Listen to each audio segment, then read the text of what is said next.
Last we left our heroes, you'd succeeded in combat against a few Fey warriors and learned a bit of the dark history of the Feywild. In the wake of battle, you looted the Fallen and then got to work deciphering this strange crystal platform that would lead you ultimately into Clandestric's lair. And as it rose into the air, it came to rest outside of this crystalline lair, and you made your way inside to meet the ancient dragon. And after some initial conversation, traded the goods Ludomir had provided and received the second divining rod. As you spoke, Clandestrix became more intrigued by each of you and offered you something mutually beneficial.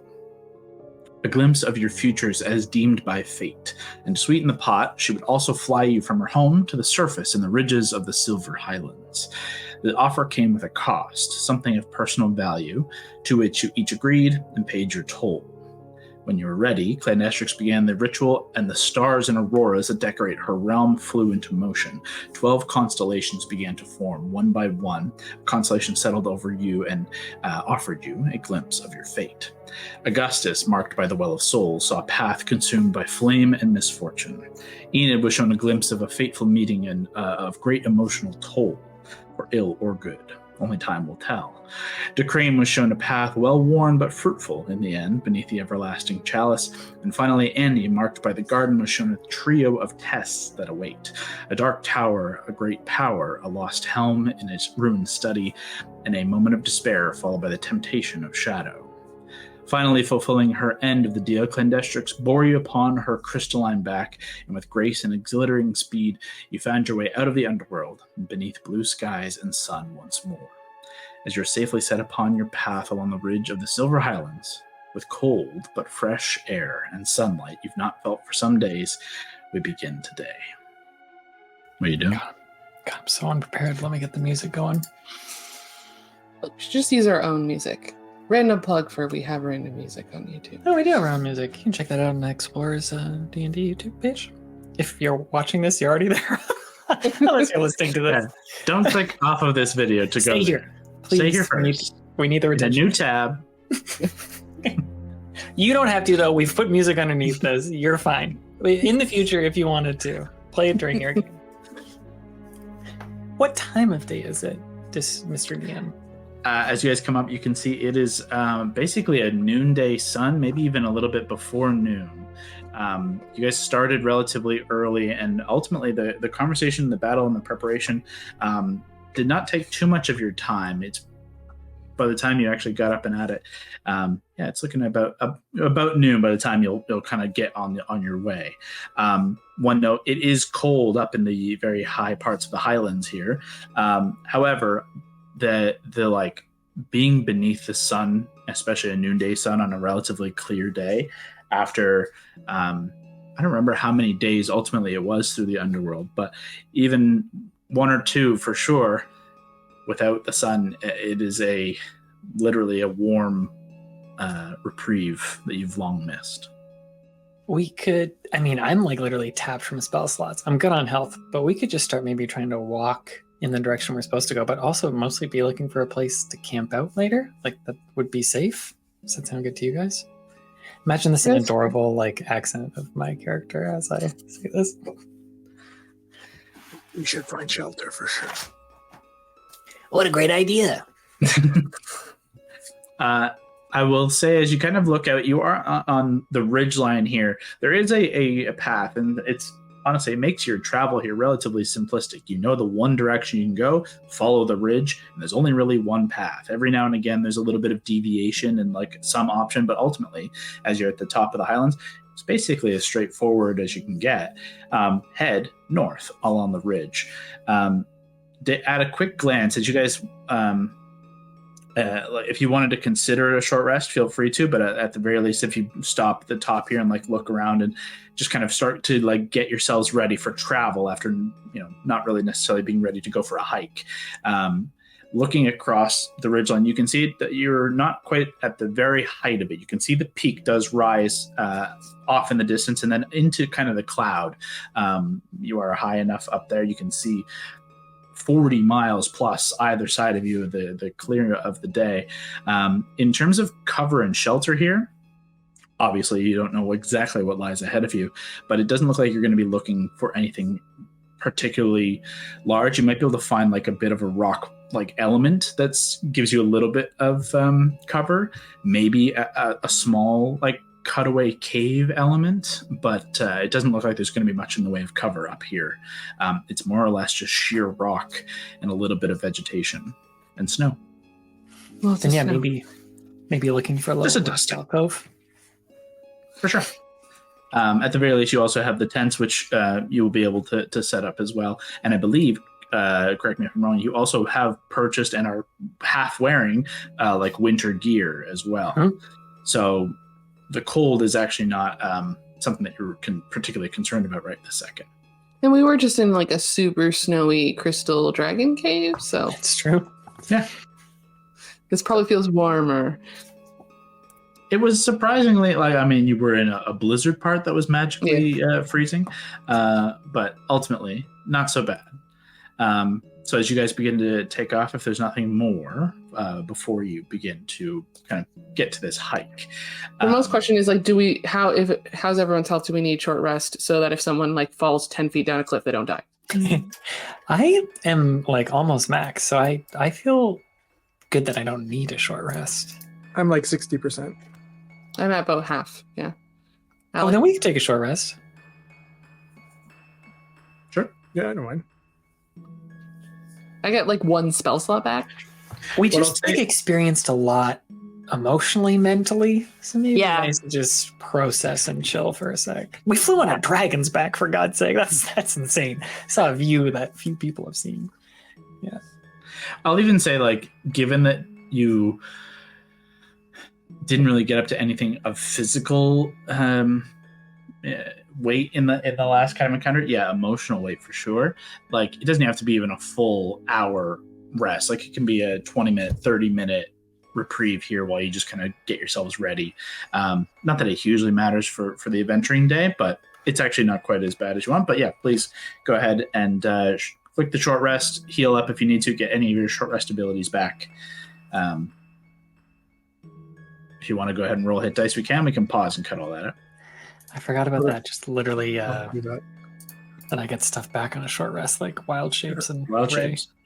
So as you guys finish a short rest, feeling that little bit of reprieve, you do begin to pick up and move on, headed northward along the ridgeline path, picking your way carefully around jutting spires of rock that force the path every now and again to descend and rise and switch back to maneuver around. It's not a particularly challenging day of hiking, especially for seasoned travelers and at least 3 of you who have spent a good deal of time walking outdoors. But quickly enough, the sun begins to set over Ironholm on your left. The temperatures drop rapidly, and you find a space wide enough for you to set up a night's rest for camp. Again, not a huge like protection in terms of like cave. There's a little bit of an outcropping of rock that you can use to kind of shield yourselves from some of the wind, and then setting your tents up. But it's enough that you can set up a fire comfortably with a shielding of kind of both sides kind of rising of rock. And quickly, camp comes to you and an evening of rest comes to you. If there's anything you wish to accomplish this evening, you're free to. I will say one last thing before kind of opening up as camp gets underway, and it takes that process of like stopping, setting your tents out, getting a fire going. Like, there's no real wood around here to collect, but you do have some bits of tinder and things that you bring with you. And there have been little bits along the way that you've been able to kind of grab and pick up, knowing that this would be something you need, and having the magical ability for fire. The stars are out bright and the constellations are alight above, now giving a little bit of a different perspective to those of you who are looking to them. But I think it's a welcome sight nonetheless. As the if it's like doable temperature wise, I would probably just sleep outside. It's going to be pretty cold if you were to do that out of the tent. Being up in the highlands puts you up pretty high, and it is cresting into winter relatively soon. Okay. So, well, then I will just probably stay up a little bit too late.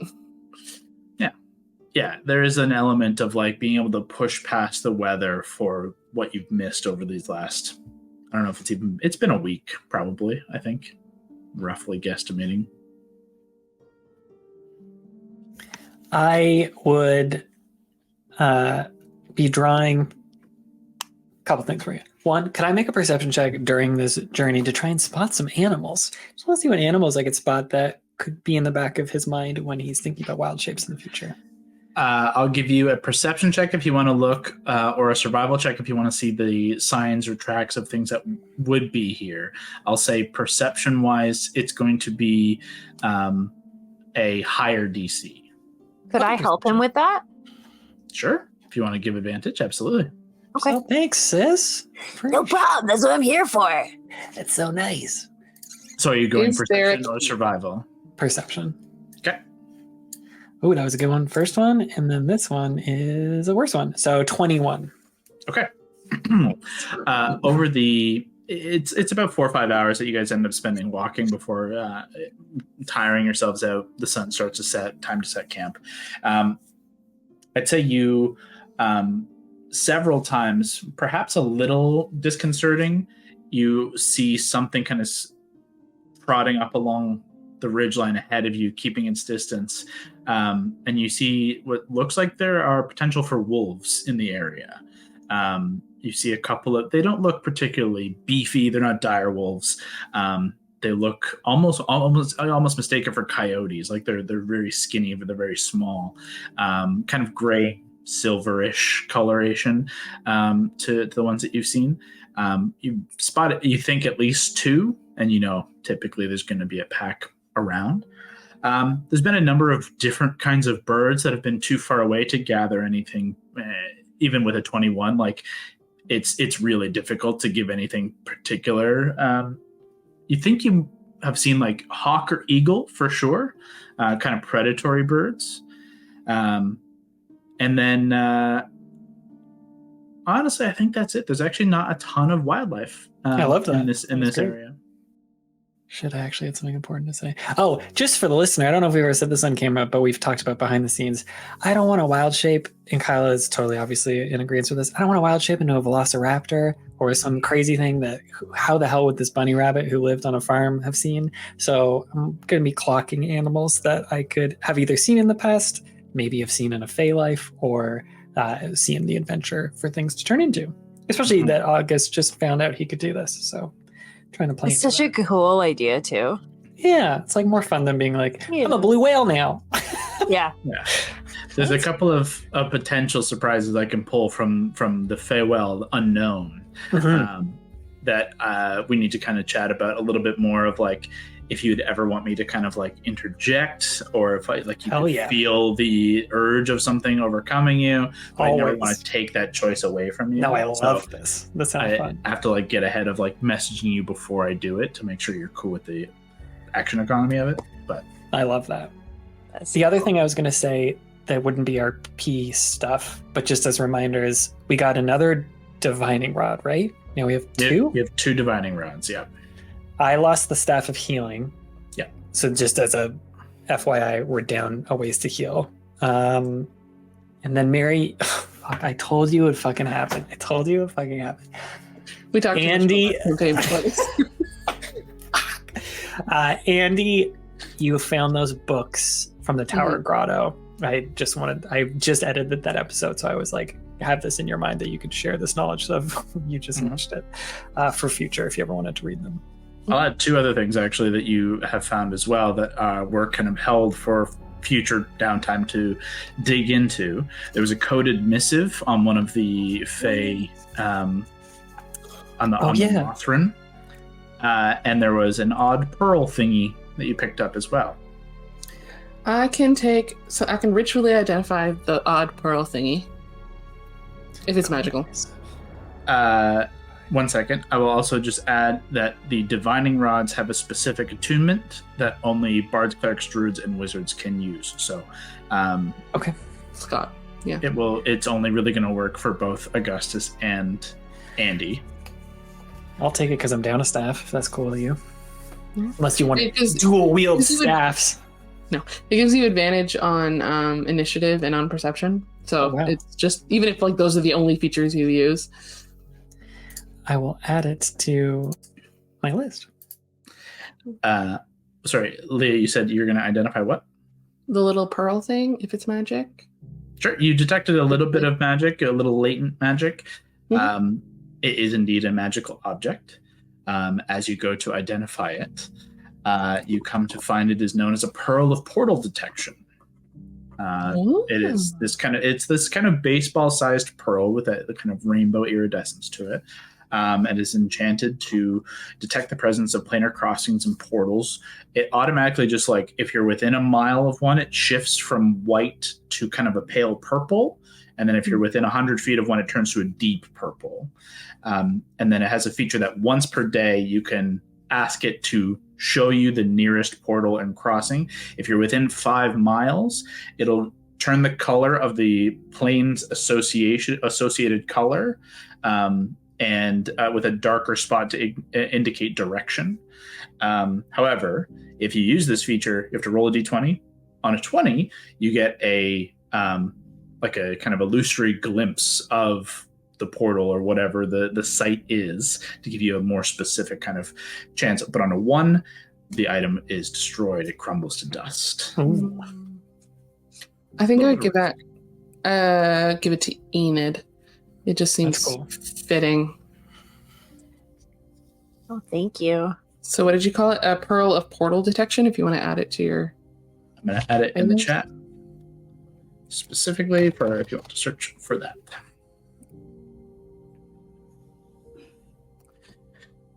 I don't know how much time we have. I don't know if I think we're a little overwhelmed to like dig into books tonight. We all just dealt with a lot of shit. I will say the evening is relatively early for you guys, Mm. just simply because of like what you did go through the day, and how quickly night came on. It was just easier to like end early. Your rest before going to sleep is a decent length of time.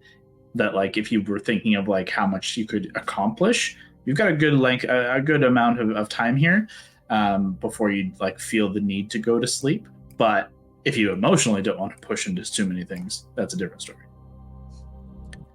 Well, at least like, would you be cool, Kyle, if generally I say now so I don't have to say it every time? I will put alarm around a camp anytime we camp. Sure. Ritually. Okay. Mm-hmm. Just how I say, I use a spell slot every morning for Mage armor. mage armor. Yep. I just check it off as soon as I do a long rest. No, that makes sense as part of the camp preparations. Like 11 minutes to do that while you set up a tent and then do that, and then like other people are doing the fire instead or whatever. Mm-hmm. Yeah, we don't need to go through a check every time. Okay. Did you know that Skywright's a ritual? Cool. It's handy. Didn't need to what put a else? spell slot for it last time. Is that what you said? I probably couldn't have. I could have used that. Could you at some point, Leah, not Mary, Andy, cast detect magic or ritually on the coded missive? See if there's any like magical stuff lingering on it. Yeah, if you bring it to me, I can do whatever. Yeah, I can also comprehend languages if you wanted that. Oh yeah, that would be so handy. It's up I don't to know if you. that would- Like whichever one. I did offer that when we talked about it. I just said I need downtime. So Let's try that. whatever. Work I wouldn't for- approach you for it because I think it was touchy. But if you wanted to do it today, then yeah, I can do that. Well, we can do a little thing where you guys kind of looked at it, but not really looked at it, and I can get you a physical thing to look at if you wish. Oh, cool. You're gonna send it to all of us? I'm gonna send. Is this what you were photoshopping that I couldn't look at Yes. today? I meant in the mail, like you're gonna parcel it to all of us. I thought, it's funny. I thought about doing something like that at the beginning of the campaign to send something from Like like, Isaac's the, note. the Immortal Man, like the. Is it this one? Yes. Okay, I'm gonna drop this into our D&D chat. Ooh. Fancy. As you unfurl the missive that you found, this is what you find. It is largely illegible.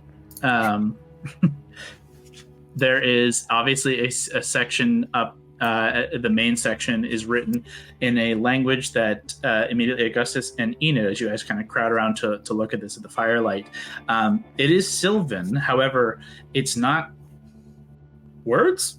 Like, it doesn't make sense. It's a Sylvan language, it's Sylvan writing, but it's like not legible. The only legible part is the signature, which reads Archlord Silgoth. And then at the bottom is an entirely weird series of characters. There's a string on the left that looks in a sentence structure, but clearly is not in English or Sylvan or common. And then 3 other symbols to the right. And I will lastly point that it was clasped with a seal that you see in the top left there. This kind of silver classic kind of wax seal with the imprint of a moth or a butterfly, some kind of creature like that. In the moon, maybe, or something. Potentially, like some lunar significance to like the imprint around it. It does, especially with like the silver elements, like it does kind of give that impression. You know, when I saw that moth with Ursa and it formed above us in the ship back in episode 2, it said something like your eclipse will never something, or a light, or something about an eclipse. And so here's a moth with a moon again. It's just, there's a pattern to it. Kyle, does this say, apologies if this is making fun of the now, does this say something like Baronista bitch, or is that like bitch? It says bitch? Okay, good. It says bitch. Bitch is in there, yeah. And that looks like a capital I'm glad it letter. wasn't just me that saw that. With an exclamation mark yeah. after it. With an exclamation mark. It's important. And it's capitalized. And then they might say Talon there? Talon? If that's a T? Yeah, that's a T. Untamable is a word maybe at some point? Andy, are you going through the process of detect magic, comprehend languages, both, or one or the other? What are you doing? I'll do detect magic first to see if it gives me anything. Ritually or just cast it? Hold, please. Nate's crying. Guys, new party name, the Untamables. Consider that. Ooh, I kind of like that. It's very similar to Wildcards, but I really like it. I like that. The Untamables. The Untamed, the Untamables. Pretty cool. Oh, we should do for every campaign like a what's the word I'm looking for? Synonym? For like wild. Yeah, I mean, could be. Right? So like every like thesaurus dictionary term for what a wild card would be. Archlord Silgoth is a real cool name. Let's just be real. That's a real dope name. Scary, goth, scary. No offense, goth kids, but just sounds scary. Kind of Sylvan, kind of Fae. And then this looks like a top-down, like IKEA, how you would lay out a room. Like in the bottom right corner, it's like you put the lamp here, put 2 couches. Yeah, it's interesting. Yeah, it took a lot of time to like go through the process of assembling in Photoshop today. They're almost like hieroglyphic, like the ones below. It looks so good. Kyle, anything like, could I make an investigation check on it? Like, I hold it up to the starlight, I hold it up to the firelight, see if there's like anything like that. Sure. As Andy goes through the process of like the rituals and setting things up to like prepare her comprehend languages, her detect magic, you hold it up. The seal kind of glimmers a little bit beneath the star and moonlight, but you're not sure if that's just natural reflective nature. Go ahead and make an investigation check, just generally. I can say straight 0. Let me check. Yeah. How's 2 sound? Just straight 2. Sounds about right, honestly. Yeah, for Augustus, it sounds perfect. Yeah, like it doesn't really do anything. Kind of doesn't give you anything to work with, honestly. The parchment feels parchmenty. The ink is inky. Yeah, it smells actually kind of gross. It smells musty, like mothballs. Yucky. As you smell it and maybe even give it a lick, Andy comes back with detect magic up and detects no magic. It's not cast. Yeah, No and magic. then I can comprehend languages. They're both ritual. So, Mhm. is there anything else while I have magic-y glosses up that I should look at? You looked at the pearl thing. You looked at the divining rod. Oh, actually, this is so lame, but Kyle, you just said it, and sometimes I'm like looking for the little things, clues when I'm editing. You identified that there was 2 bone dice that the guy was using in the tower. Do we still have those, and can we look at them for magic? I think one of you picked them up for sure. They're non-magical. As you just start to like sift through everything, you've got detect magic. Like it straight up just shows you auras of magic. Mhm. The things that are magical, the 2 divining rods are big old beacons of magic. Enid's stomach is still a little magical with Toot Sweet's belly button ring. Once he comes back. The pearl of portal detection is a magical pearl. Quickly, like pulling through the 2 books that you picked out of the tower, Eritology of the Redeemer, Tenets of Vigilance, no magic. However, the Laws of Preclusion and Exile has some faint latent magic throughout its pages. It's not particularly strong, but it certainly has an abjuration element within its pages. What about Nettie's new bow? Because she had to give up her old one. Oh, The other bow that you had and now presumably have given to her, non-magical. Okay, good. Straight up bow. The flail is a magical weapon. The raking flail that you picked up. Unfortunately, given the circumstances of how you left the tower, I don't think there was anything more that you pulled from the tower. No, it was waterlogged and destroyed. Yeah, I think that's it. Mm-hmm. If there's anything else, obviously I will allow a retroactive application. I meant to ask you about my bow since I gave it up. Does it change any of my stats or anything? Does anything change? If Augustus gives you the bow that that he picked up, it's an identical bow. I give it to you. Yeah. So even its ability to do all the same stuff, it's still nothing changes. Cool. Okay. Sweet. Which is potentially a little unnerving. What's this spell about?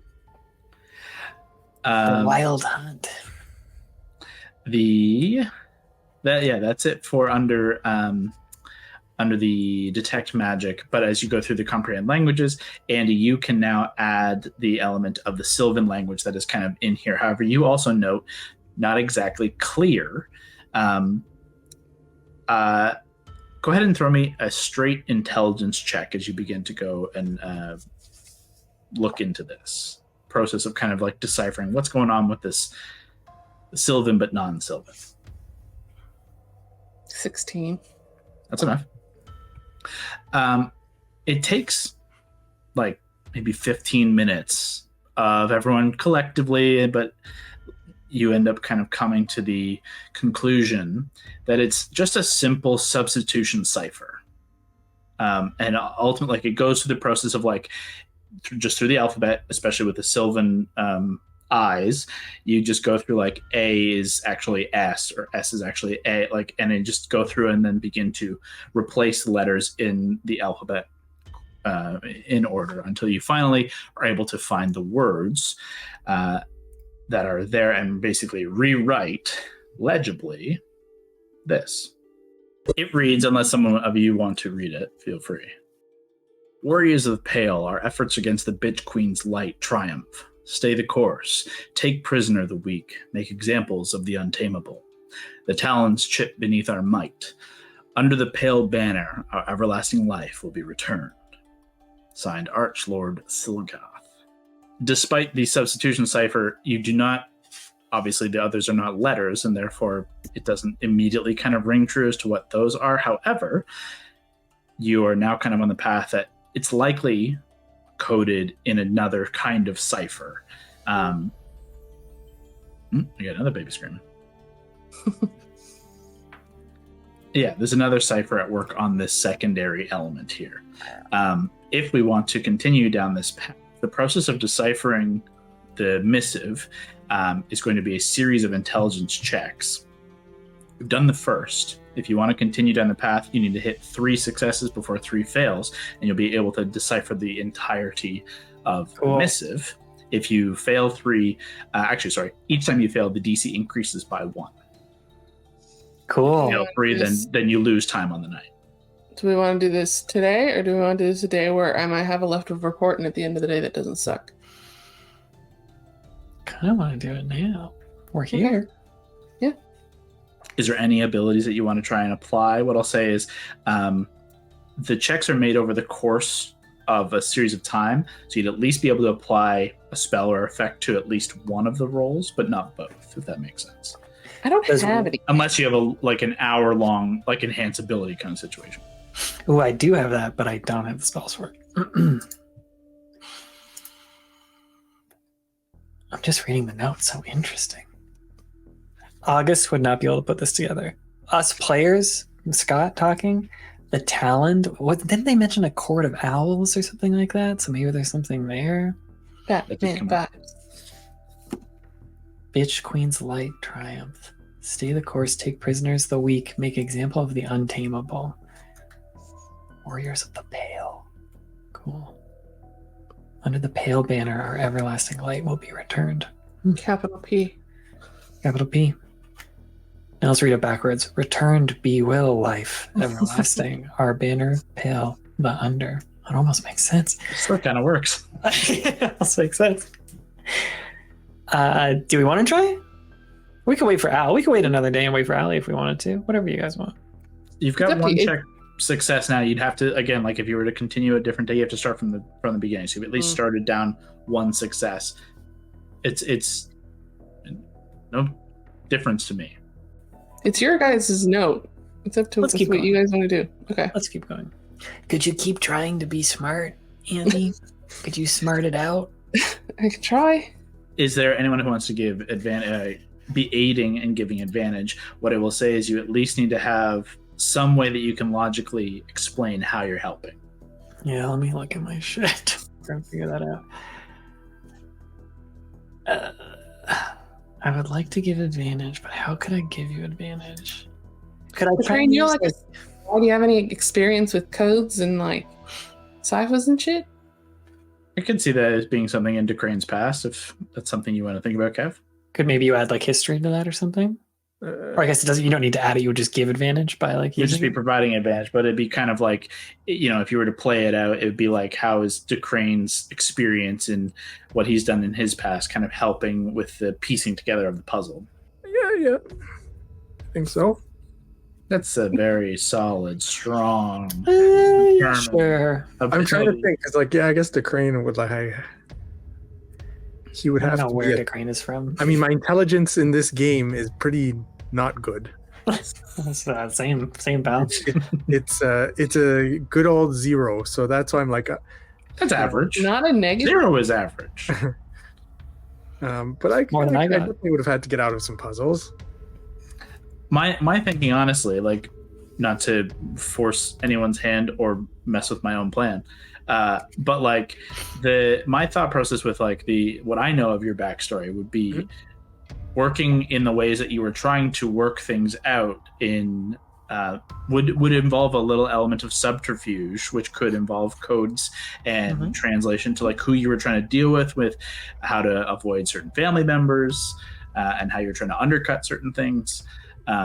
I could see there being an element there where maybe you could have, maybe you're not proficient in any of it, but you would be recognizing certain patterns. Just enough to give Andy an edge every now and again to set her on a path. You're probably not the one to solve it fully, but you can provide that extra insight that kind of bumps over the edge. Talking it out. Yeah. Someone else to bounce ideas off of. If you're, I think that makes sense. If you think that works for you, then I'll allow it. Andy, you can go ahead and make at advantage just straight intelligence. Come on, Andromeda. First one's pretty good. Second one is okay, but the first one is better. 21. Yeah, absolutely. Great. With a second success, the two of you come together to realize there is a cipher, and you're piecing it together. you don't quite understand like how the cipher is working yet. You're a part of the way there. You know the cipher. You found the repeated letters, almost like you can see. Okay, I can see this is a word. I can see this is a word. I can see this is a word. But what is the word? You're assuming this is probably an E. It's a level of the common S's and E's and O's and A's coming up in succession, and you're starting to get there. You're starting to put the pieces together as you begin to crest a little closer. You can make another intelligence check. Still at advantage as Decrane continues to aid. That was not great. Ugh, so much better. Natural 19. Thank you, advantage. 23. The two of you do manage to, on scraps of paper pulled from various elements, pages of the journal of the Nuzul cultists ripped out of their journal and scribbled upon several. I'm like prestidigitating, like when you write with like a sparkler in the air. Yeah, taking notes like this. And you're able to piece together. Gotta love this. You are able to piece together what is a cipher. For those of us who live not in Vigil, it's what's known as a pigpen or Freemason cipher. In this world, you're not sure what it's called. However, once Allie gets back, I will see if Allie and Augustus are able to piece together what it is. This is the cipher you ultimately come to try to piece together. And with no failures in your checks, you are able to fully translate to all. Audience, do it with us. If you're in the chat, see who can race to do it first. To all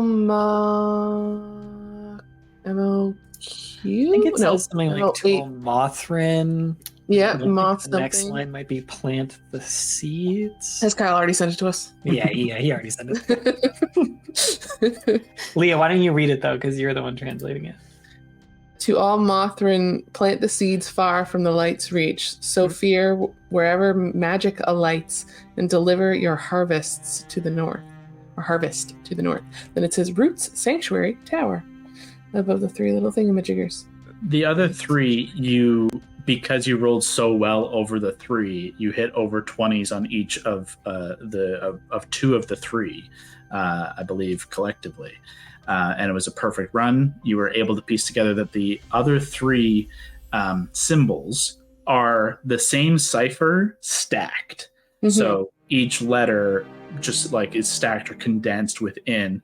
And ultimately, like, it could be hard to kind of unpack it ultimately, but because the two of you were so strong in this process, you were able to pull it apart and then anagram it back together into those three words. Cool. I have so many theories already, but I don't think Augustus would have these theories. Why is it that this part's the part that was like extra hidden? Tall Mothrin, plant seeds far from the light's reach, Sophia, wherever magical lights, and deliver your harvest to the north. I mean, the north is, what's the area that's like, I wanted to say the Vale, and that's not correct, but the not last campaign version of the place that's like a little more fey. Isn't there, am I remembering this right?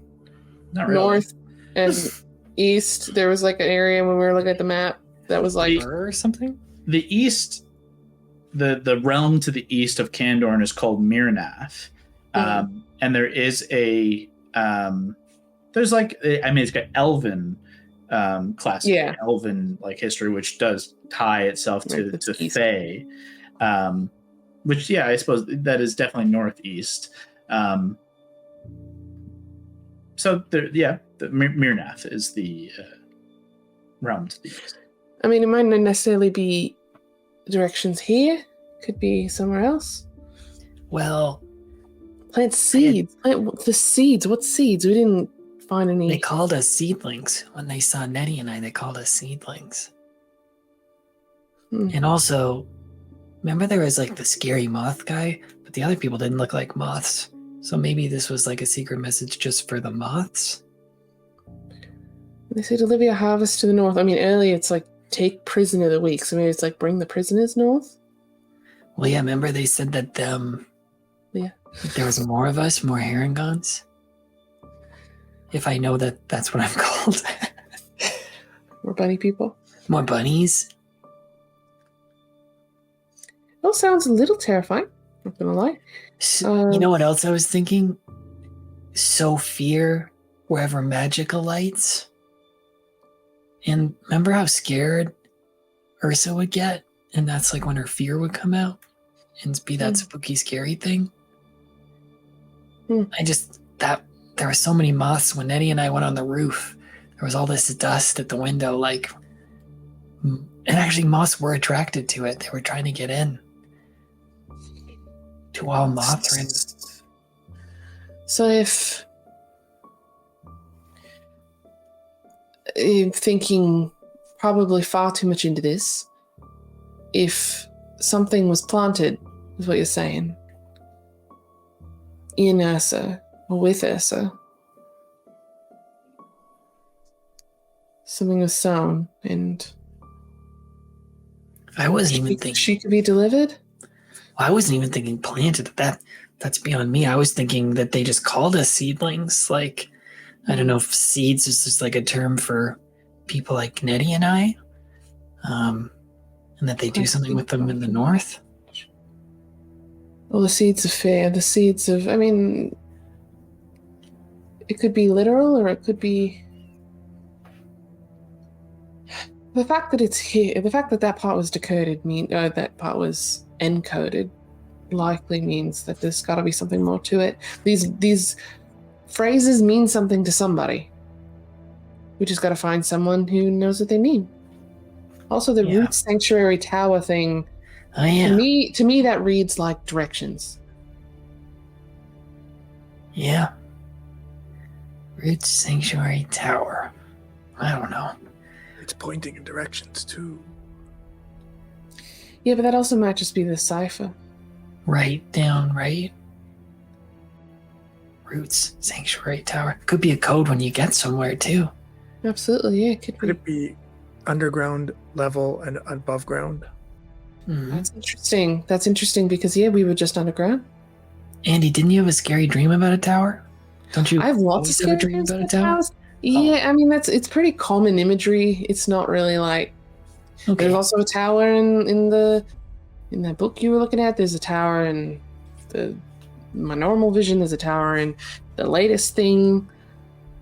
Towers are not uncommon, but yeah, that's an interesting way of thinking about it. To Crane is beneath, the earth. Sanctuary is somewhere safe, and tower could be somewhere up high. It's very interesting. I don't think we're going to solve this tonight, but at least we have a way to approach it if we hear anything else. Nettie's so tired she fell right asleep too, so when she wakes up we can tell her about it. If you're listening, Allie had to step out. That's why she hasn't contributed. Titsweet just is really having a hard time. Well, yeah, he died. Remember, he fought a giant, so he'll be back. But yeah, it's always sad. It's kind of like emotionally draining. Well, I'm just happy we're not underground anymore. That was pretty crazy. Just happy to see Sky. Happy to not be by that like shark thing that was flying that DeCrane said was like pets where he came from. Like that was messed that's up. Really weird. I'd love to hear more about that thing. Or did I? Or would I? It's interesting. There's a lot of, so many things that we hadn't seen before. I hadn't heard of. From here, I was trying to get our bearings. Do you think we still have to go 6 days north? I remember originally when we were talking about this, it was 6 days north, but I don't know if the Dragon's flight made that much quicker to get us to the Silver Highlands. This is a question maybe for Andy that I am then giving to the DM. I think Kyle told us last game. I just don't remember what he said. Part of what you can do is, Andy, you can go ahead and make a survival check. Can I help you with that? Because I do survival too. Yeah, I allow that. My survival's not great. Do you want to roll individual? It's up to you guys.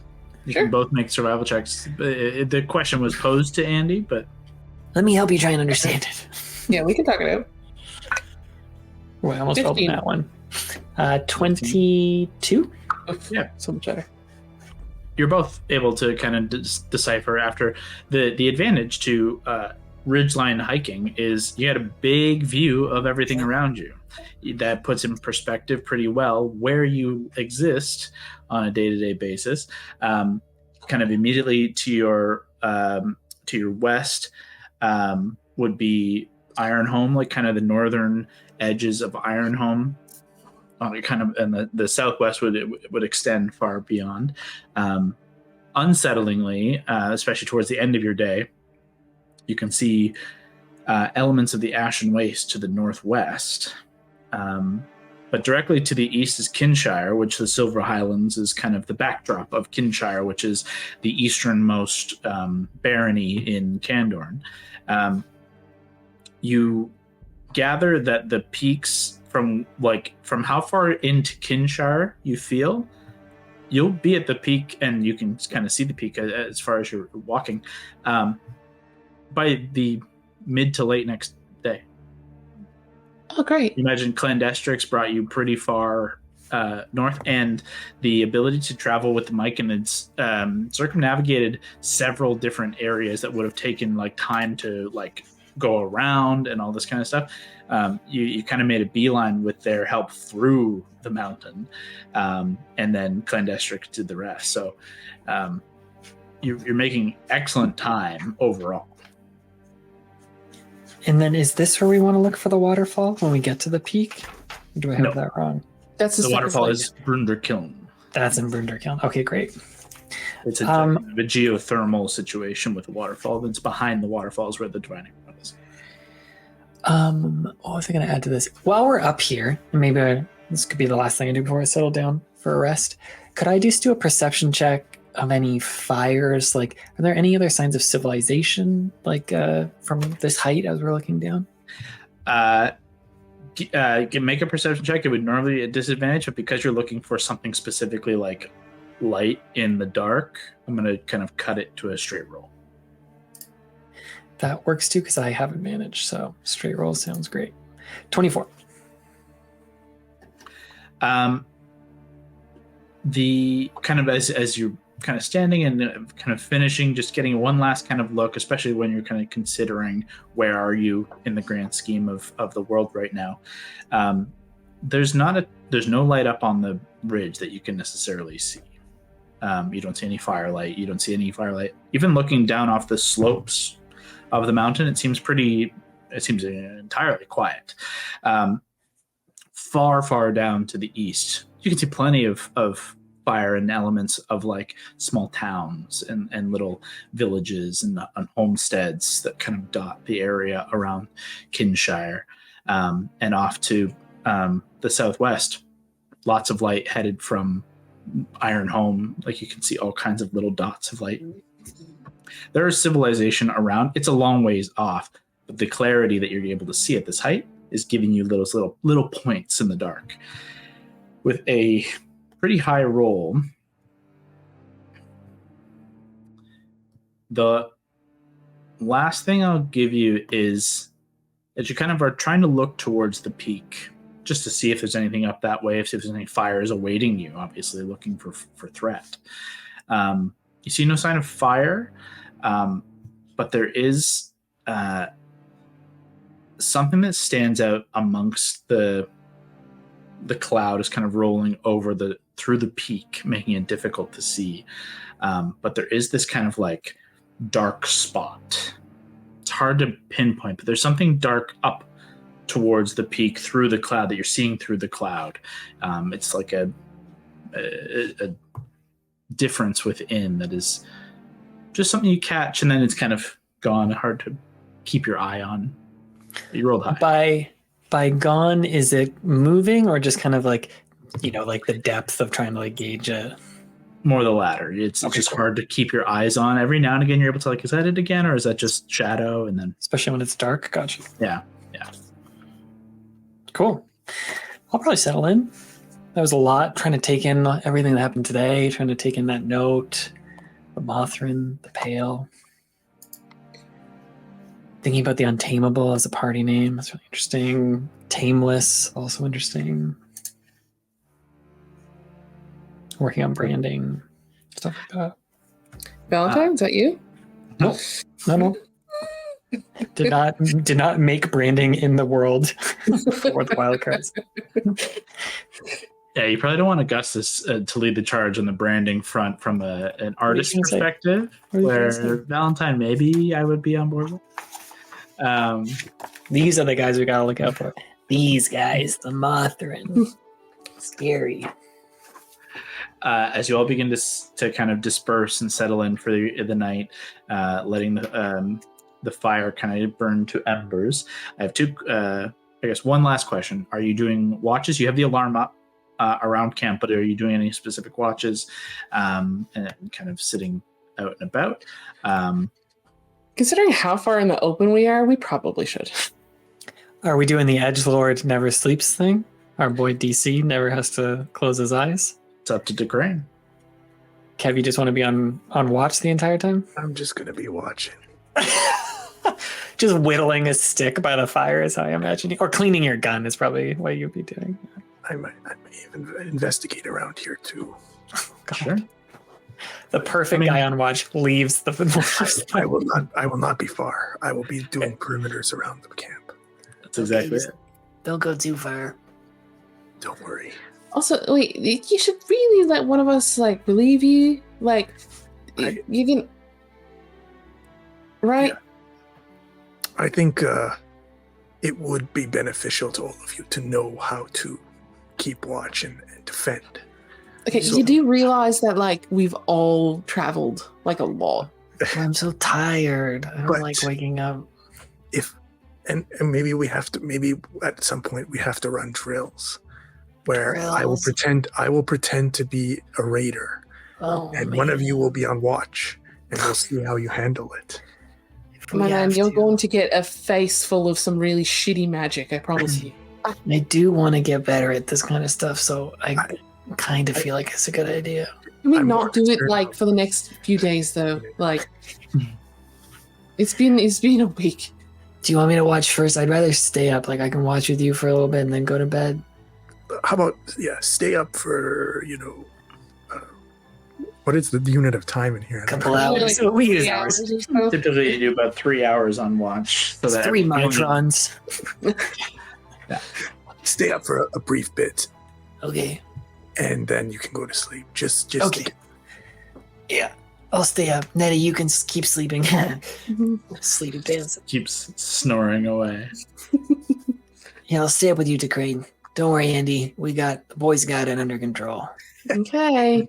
Don't forget that if you want to attune to that rod, it gives you advantage on perception. But yeah, that's a good idea. I'll focus on this thing. Just leaning on his elbow, very asleep. I also am exhausted. On my character sheet says I have exhaustion, so great. I'm pretty tired. Great. No problem. In that case, DeCrane, go ahead and make a perception check with advantage. Sure. As Augustus aids you. Yeah. First roll? 17. That's a good first roll. Get a 20, you coward. Second roll. That's bad. With Augustus's aid to kind of keep you up and to keep kind of working with him to keep him awake becomes your new feature for the night, something to do. For the first couple of hours as night settles in, the only thing that you note through the night, it's quiet, the wind whips through, it's a little cold. You hear the sounds of, off in the distance, a fair ways, the howling of wolves. It kind of carries up on the wind. You definitely hear wolves in the area, to which Augustus, prompted by earlier today. That's not a surprise, but it's a little disconcerting at night. Before the hours pass, Augustus, I think you just fall asleep on watch fully. Just crashes at some point. And DeCrane, the plan is to kind of just take the rest of the watch solo. Or was there a discussion there to hand off? I said wake me up, but it's a question of whether or not he actually does. Yeah. I'll I'll be through the night. Yeah. Okay. I'll one up you. I fall asleep on you, and it's like when a real cute thing falls asleep on your shoulder. So I'm just so little, just snoring against your little arm. I'll sit there. I'll allow it for like a couple hours, and then I'll pick you up and I'll put you in like My God, a spot. so cute. Just limp against the world. When a child is so limp. Yeah. Like a Years all toddler, over you the place. tuck Augustus into bed before making. You said you wanted to do a little like perimeter look around, so throw me just a survival check for me, Okay. and we'll keep basically your whatever the 17 plus whatever your perception was as like your perception for the night. A 2. You do a perimeter, and realistically, the reason that you don't find much is that there's not much of a perimeter to make. Like you can only go really north and south on the ridge line. You can walk a little bit around on the ridge just to make sure there's nothing climbing up. But it's kind of difficult at night. You have very good dark vision, but like it's still not exactly an ideal situation to be in. And it's not even that like your like spider climb ability isn't going to help you. The rocks will slip under you, whether you're stuck to them or not. So it's more that out of self-preservation that you just say, kind of come to the top. You don't find anything of particular note, but evening passes without incident.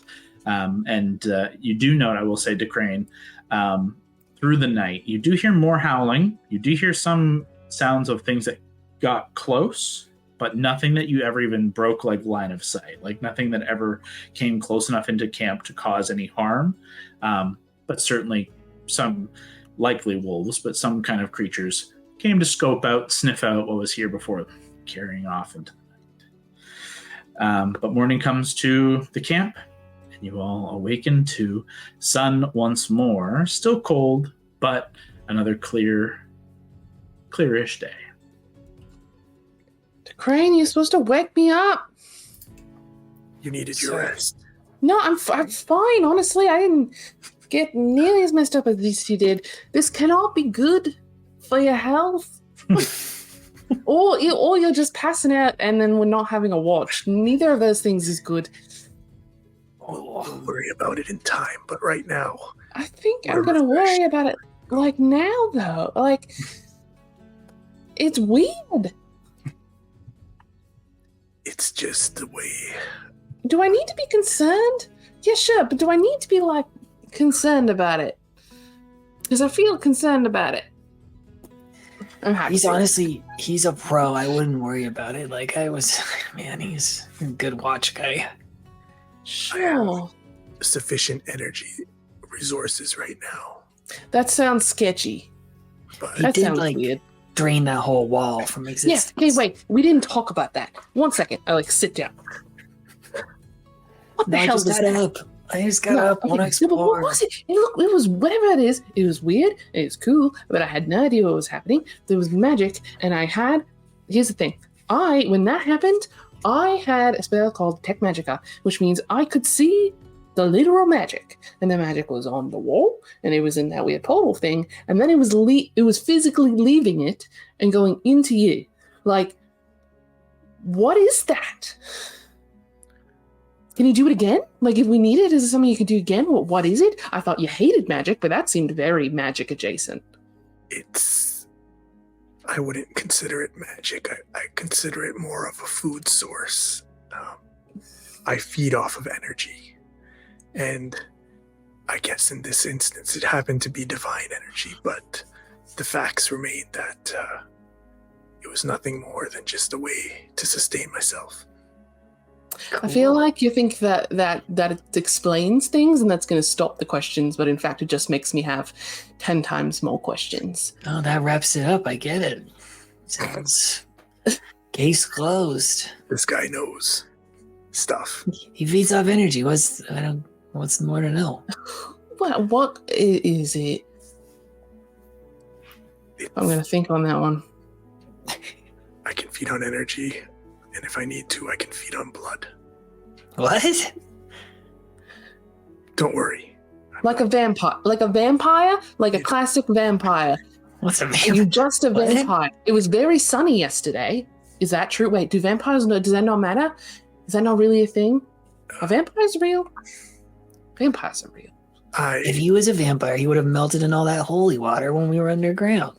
I have no idea about these vampires I've never encountered one. I have only heard of them.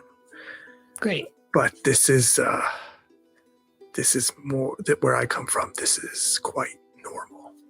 Oh, Where is that? Okay, where is that though? so many questions. Like he just I've been a woke lot up. of places. He's been on Look- watch for 24 hours. I've been traveling with this man for a number of months, and the weird things just kind of keep stacking up. And here's the thing: yesterday, I told you all my secrets, and now That's true, she did. I enjoy asking questions of people. All I do is when I meet new people, I ask them everything. But I felt like I couldn't do it because I wasn't given any answers. But I gave my answers, and now it's your turn.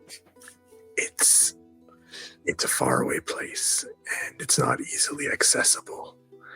But the most important thing is that you wouldn't want to go there. Okay. Well, if you ever feel like chatting or giving me literally any more information, because all I want to do is hear about everywhere and every place that everyone's ever been. It's kind of my thing. Then feel free to let me know. If we ever meet someone from where I come from, maybe then I will tell you, because maybe then I'll have to. Okay. Sure. You guys want to see me do a handstand? Yes, please. I can try and do a handstand. Acrobatics or athletics? Sorry, that no was to Kyle. That wasn't to you. Oh, I was so close in that one, which I was kind of praying for. It was 15. It's pretty good. I join you, but I do it with one hand. Oh, Oh, okay. God. This is now an athletics check. Oh, I didn't roll my importance today. Oh yeah, roll your importance. Athletics check from you, Crane. Okay, athletics check. Okay. Whoa, you're so strong. Are you kidding? Oh 18? my God. Yeah, you start at the handstand and then go to one hand and like do like a one-handed handstand push-up. I attempted as well. Another athletics check for you. Oh, it's not bad. If it's not great. 14. You accomplish one. It's shaky. It's not as impressive, but you do kick it up. You do succeed. Oh man, there's just so For much both you of can you. show me. Settle down. You will build the strength. And just an aside, thank goodness I rolled well, because that was It was really Funny. cool. Couldn't help you. Edgy coolness. Although I think my I would coolness like would have been gone if I fell. This is the thing, Kevin, Karanja, I don't know what dice gods you pray to, but they look down on you with reverence. Favorably. Yeah, they like you. They respect the bold choices you make, I think is the thing. Right. They know when to reward and when to punish. Very, very And they well. always they punish when it would be the funniest possible outcome. Yeah. Which Yeah, that They give could- us the funniest possible outcome. Look for maybe episode 90 of the Wildcards campaign. It's a City of the Dead scene where Kevin gets polymorphed into a dragon. You'll know the episode when you get to it. Oh, that's right. Some good dice rolls there. Some real good dice rolls. Well, should we It's keep got to be going? later than 90. Up to the peak? Yeah, one second. Let me manage my spells because I forgot that I have to do that now. And Scott, you should do the same thing. I just swapped one. I was pretty good. I already had. Oh yeah, I should take. Did you see my note about it? Yes, and I already had that prepared. So Great. all Trying good. to figure Yeah, out what please, you can do long rest. That'll clear, Scott, if you haven't done that, it'll clear your exhaustion. I think Allie also had a point, which comes back. We'll obviously make sure that she was. Actually, I can probably just long rest for her. It's not going to change anything. And then, yeah, Oh, I just dropped. I dropped Skywrite because I feel like I'm not going to need it today. And then, It's going to be the most important spell. if only there was a way to signal.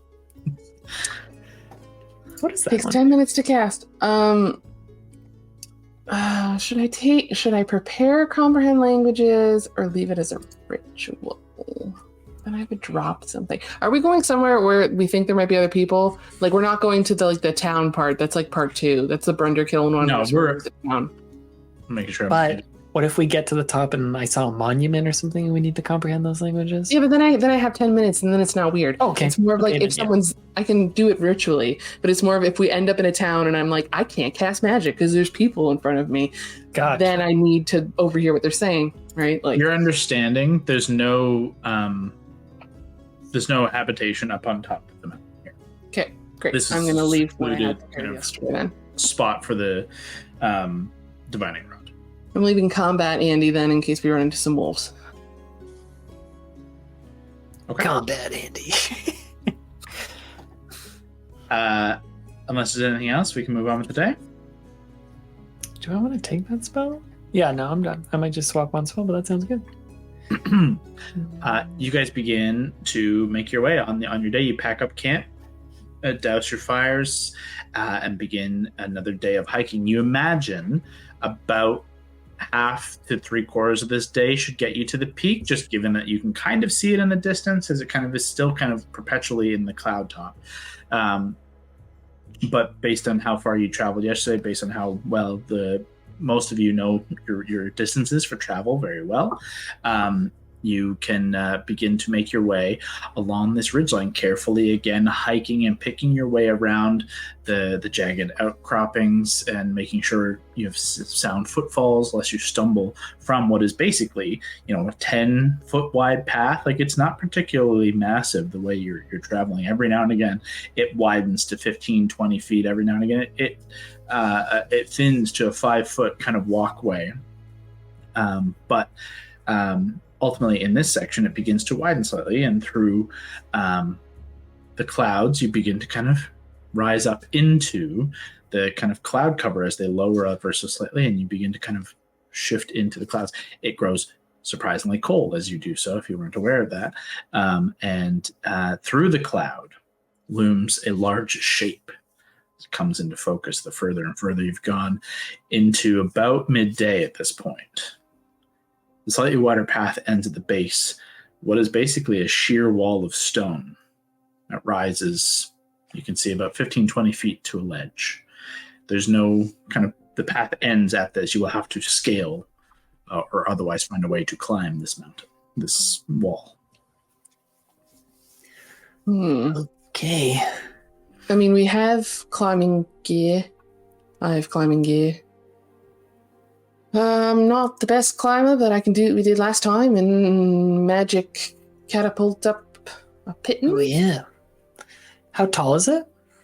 Probably about 15, 20 feet. It's not actually a particularly massive wall to make your way up and over, but it will require a couple of checks if you were just to pure climb your way up. You can see it's not just flat sheer surface. There is handholds, there are outcroppings, there's elements for you to kind of make your way up, but there's no set pittons and climbing positions. So you'd have to, one of you, if you were to do this, you'd have to set the pittons and use those. And realistically, those are only going to give you safety in falling. Natty, you were so good at climbing trees. Do you want to try and climb this rock face for us with a rope? Yeah, I can give it a shot. Yeah. How many does everyone have a climber's kit, or do we only have one climber's kit collectively? One. Okay. I mean, that's ultimately fine. You can set the pittons in, and it would give you at least a rope line to use to help you guys kind of get your way up there. But only one person could be using the harness to be protected should they fall. Ultimately, the way this is going to work is you can make an athletics check, each of you to be scaling this wall. Each check represents about a minute, give or take, of kind of climbing. On a success, you will climb a number of feet equal to your strength score, so your big number of your strength. So many feet you can climb each check. Gotcha. Mine's going to be embarrassing. Great. On a failure, we'll see what happens. Love it. Enid, as you get underway, go ahead and make an athletics check for me. All right. Come on, Enid. 13. Yeah. This is not a particularly challenging skill check here. You do begin to just scale up. It takes, a minute, 2 minutes for you to get a good amount of the way. What's your strength score? Actually, just for this matter, what's everyone's strength scores? 8. I don't believe in strength. Strength? Mm-hmm. Your score, not your plus whatever, your score. Yeah. It's just beneath your score on D&D. The first box. Sorry, the score is Eight, beneath big you. number. You have 8 too? Oh my god. Little weakling bros. It's I'm weak. Yeah. Yeah. Enid, Andy?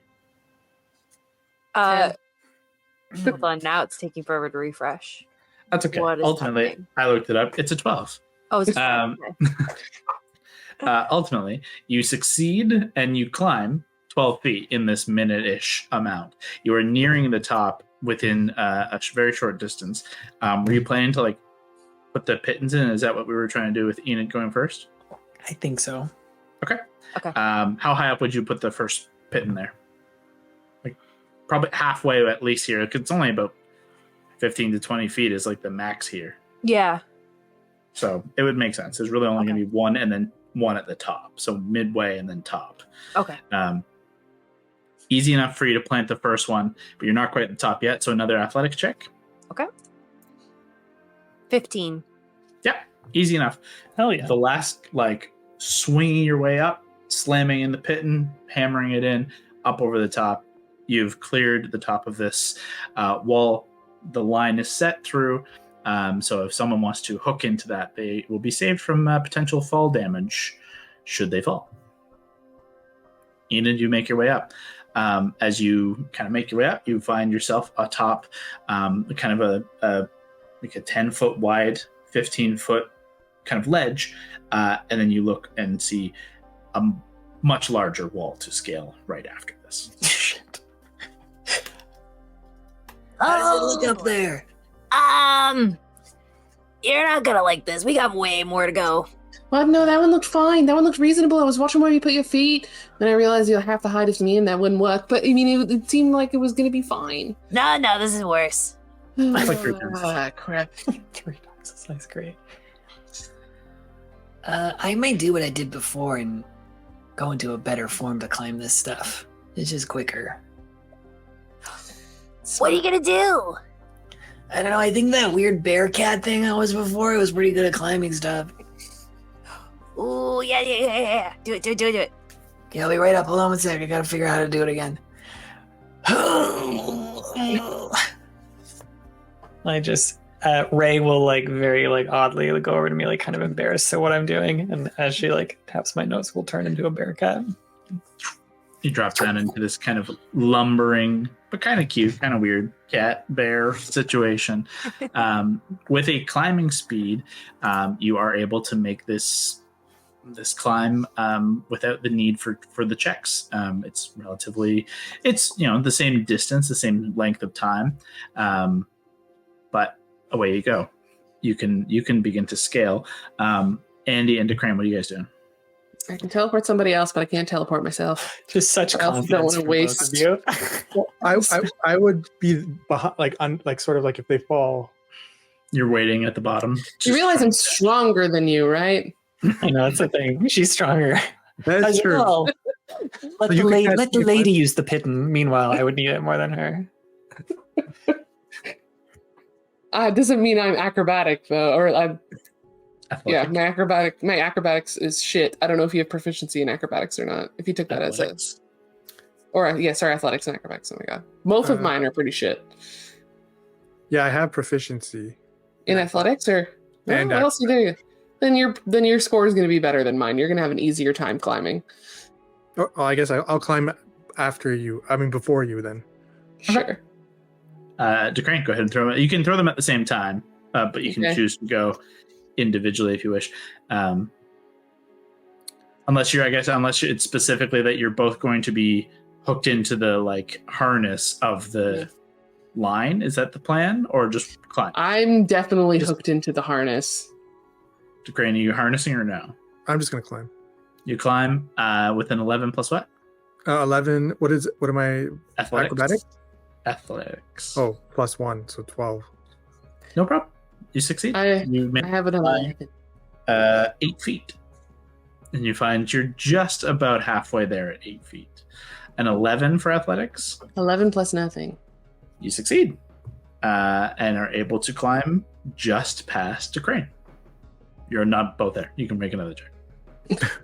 This is going to be a rough day. Both I'm just up there with Nettie looking down as a bear cat. Yeah, the two of you There's two guys. people. at the top. Oh no, I fail. I failed to 6. Great. Oh, an 8. And yep, both of you, as you're about 10, you're both about the same level at the same exact time, just begin to scramble and slip and fall. Both of you need to make dexterity saving throws, please. Does one get advantage because the? Oh no, it's the fall damage thing. Oh, natural 19. 7. Fuck. And dex save plus 4, 11. Okay. 11. Okay. Andy. 21. Yeah. You still both suffer a little bit of damage, but not near as much as if you had failed. Both of you taking 4 points of bludgeoning damage. As you do fall, like 3 or 4 feet, and you're able to like just hold onto the line and like swing. You still slam into the wall, which hurts and scrapes, but you don't fall significantly.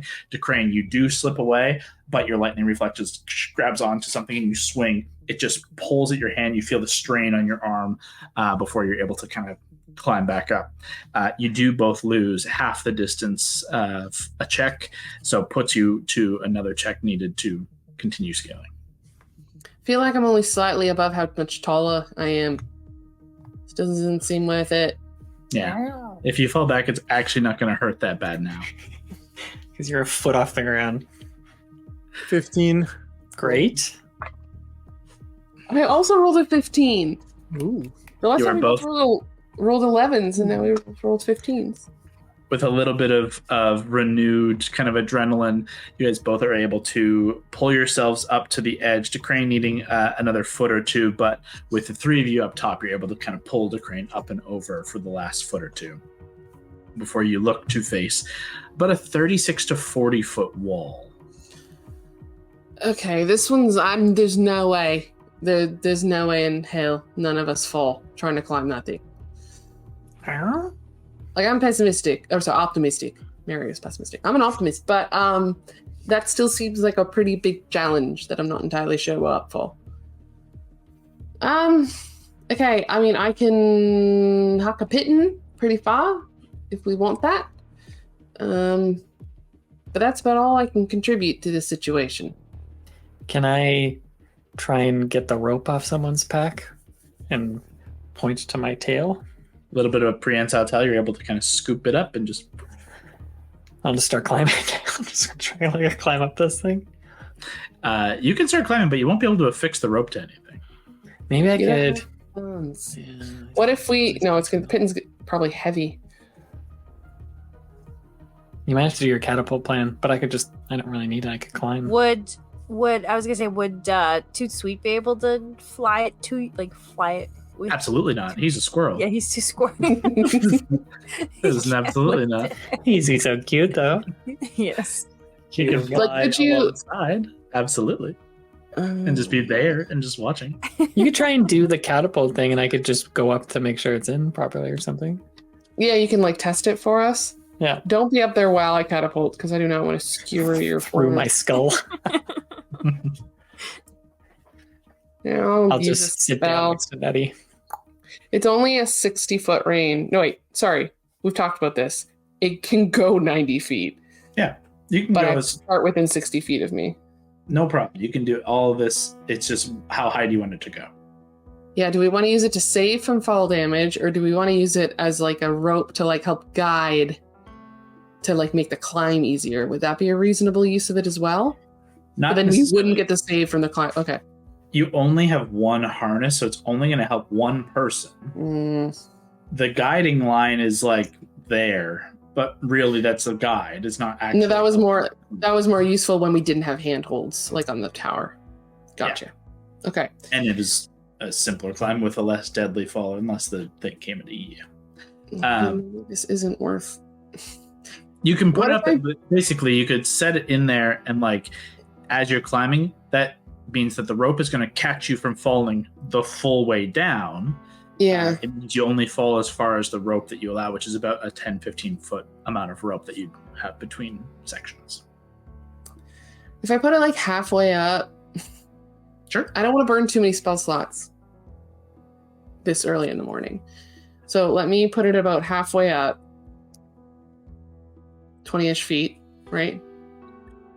Without a check needed, yeah. Catapult is going to fire it into the rock very comfortably. With a ringing shot, Sick. it rings out. It's embedded solidly in the rock, as best you can tell via magic, as it just rams its way in there. I'm gonna be lenient and say, do you want the rope in it yet or not? Yeah. Yeah. Wouldn't that make Rope would be sense? great. Yeah. Making sure. Sorry, I thought that was implied. No one said that, so I know, I'm sorry. I just thought it made sense, so I just assumed, but that's okay. the rope in up to this about 20-foot height. You at least have some protection should you fall. Who's climbing first, and are you using the harness? I think Bearcat was going to work his way up. The Bearcat can climb freely because he has a climbing speed. It's a little slow to climb, and realistically, if you wanted to, in the Bearcat form, you could give someone advantage. However, you would then need to make the checks. I'm down, I think. I will help. Probably my sister to start, but then we'll just see who needs Well, it. it makes sense fail, because she's you little. and who you're helping fall. Great, then let's do my sister. That's fine. Okay. Then, as the two of you begin to scale, Enid climbing behind the Bearcat. Bearcat makes straight athletic checks, and Enid will make them at advantage. Ooh. Let me look up Bearcat stats. Decrane and Andy watching from below. 17 and 8. So 17. The 17 is going to do pretty solid. I add just +2 to strength. Mm-hmm. So should I just roll a d20 and just add +2? D20 plus 2. That's right. Let's do it. Let's do it. Great, 20. Not nat. And what is the strength score? If it's a +2, is it 14 or 15? 15. Okay. So that makes sense. You'll move about 14 feet by the time like your full body and tail is like helping Enid at her 12. It's actually going to work out pretty well distance-wise. The two of you begin to scale and are doing so well. First kind of round, you get up to that 12 to 15 foot mark, and you feel about third of the way there with relative comfort. This is not so crazy. You need you're pretty good at scaling stuff. This is kind of in your wheelhouse, so this is not so difficult for you guys to do. And Bearcat very easily is climbing, and just every so often you feel that little tug as you're able to like lean on the tail and like give yourself just a little bit of an extra push as the tail of this very strong prehensile tail of the Bearcat gives you just that little extra edge. Go ahead and make another check, the two of you. Let's do it. With advantage for you, Nenny. Yep. 6 and 15. Nice. 17 for me, 15 +2. Yeah. Again, the same process. You guys are beginning to make your way. Bearcat, you're finding lots of handholds that are very comfortable for your like claws, specifically made for this purpose. One section does like rip away and break, and you guys watch it tumble and smash, shattering on the ground like shale. But given like the strength that you bear, like one hand falling, you still had 3 footholds good to go. And Enid, you're able to kind of swing out of the way of any falling rock. Totally fine. The two of you make another successful section. One more success will get you both over the lip of the edge. One failure is a long way down. 12 and 4. So Okay. 17 again for me. Okay, so Enid has failed. There succeeds. Enid, go ahead and make a dexterity saving throw for me. Okay. Enid, you have Misty have Step that. if this goes bad too. That's not a reaction, but she does have Oh, it's not a The- reaction. Fuck. lucky. You have lucky footwork? whatever That's it good is. too. Yeah. Hold on. Oh. It's okay. I got 21. So we're good. Augustus, you feel your tail get pulled, and then Enid is gone out of your grasp. Enid, you feel like the handhold you're holding just slip beneath your hand. You're scrambling against the rock with his hand, feet kicking out wildly, and the tail just like slips, and you're falling and falling and falling. You tumble until finally you're able to just kind of reach out, and with both hands just like scraping, you feel like nails chipping as you hold on tightly and do fall, taking 5 points of bludgeon damage. Oh, just okay. from the sheer like strain of like ripping and tearing as you like grab hold, the beating of your heart. Both of Augustus feeling like the worst could have just happened, turning to look down. She's about 10 to 12 feet below you, but safe. Oh, I think I'm okay. Oh. You're able to get to the top if you want. Enid has to make one more check now to try and make this distance up. I'll go down so I can help her. Okay, so you have to make a check Just again as well. straight roll? Or is it still... If Scott climbs back down, you'll get advantage, but he has to make the roll again himself. Okay. Yeah, I'm down. Okay. 19 and 18. Excellent. Provided 18 plus 2, 20. the two of you Oh boy. make your way back up over the edge, feeling the sting on your hands, and both heartbeats kind of fluttering in your chest.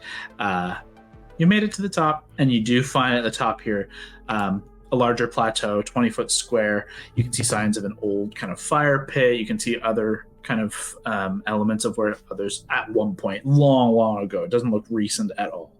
But a clear little plateau before the ridge again continues directly towards the peak in the distance. You're getting incredibly close at this point. But you look back down the 36, 38, 40-ish feet down to Crane and Andy below. And at this height, that's a lot further than you might think. That would hurt. Andy and Crane, we look to you. Can we help them from here? First up, I would press my little bear cat face to your forehead, Nettie. Can we like put rope down to them from up here? Is there anything we could anchor rope on to make it easier for them? You could make a check to see if you can tie off a rope to a rock, to an element here that would be sturdy enough. And Enid obviously would have to do this. Yeah. But it'd be enough. Like everyone has like a 50-foot length of rope, which should give you enough leeway here to kind of work with. So Enid, just go ahead and make a survival check for me. Okay. 15. Yeah, that's enough.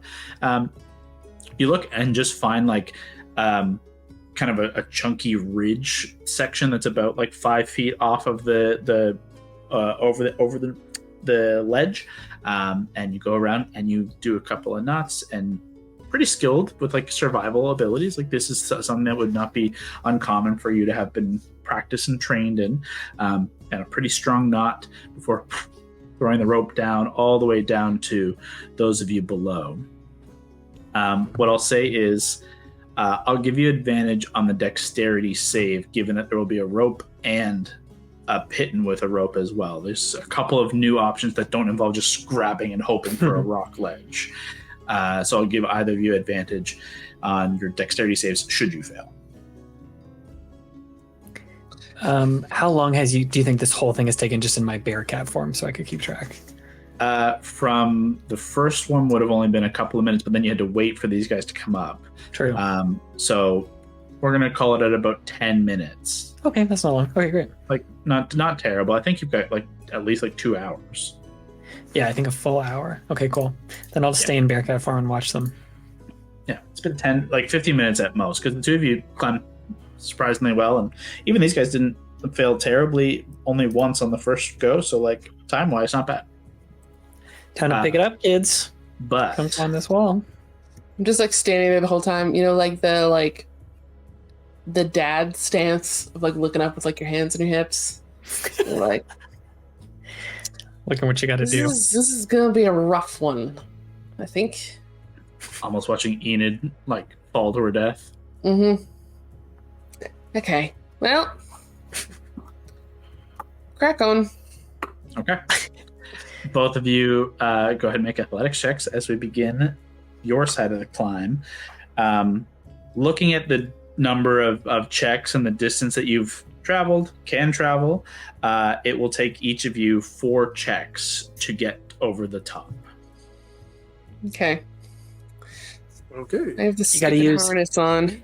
You got to use Keen, Leah. Remember, that's what Maddie taught us on our Twitch. Oh, that's channel. right. Yeah, Aussie slang Keen. So much Aussie slang that I always forget about. 14 roll. DeCrane starts off strong with a 14 plus your athletics. What's your bonus there? Athletics, I think, is +1. Yep. But I'm Solid proficient.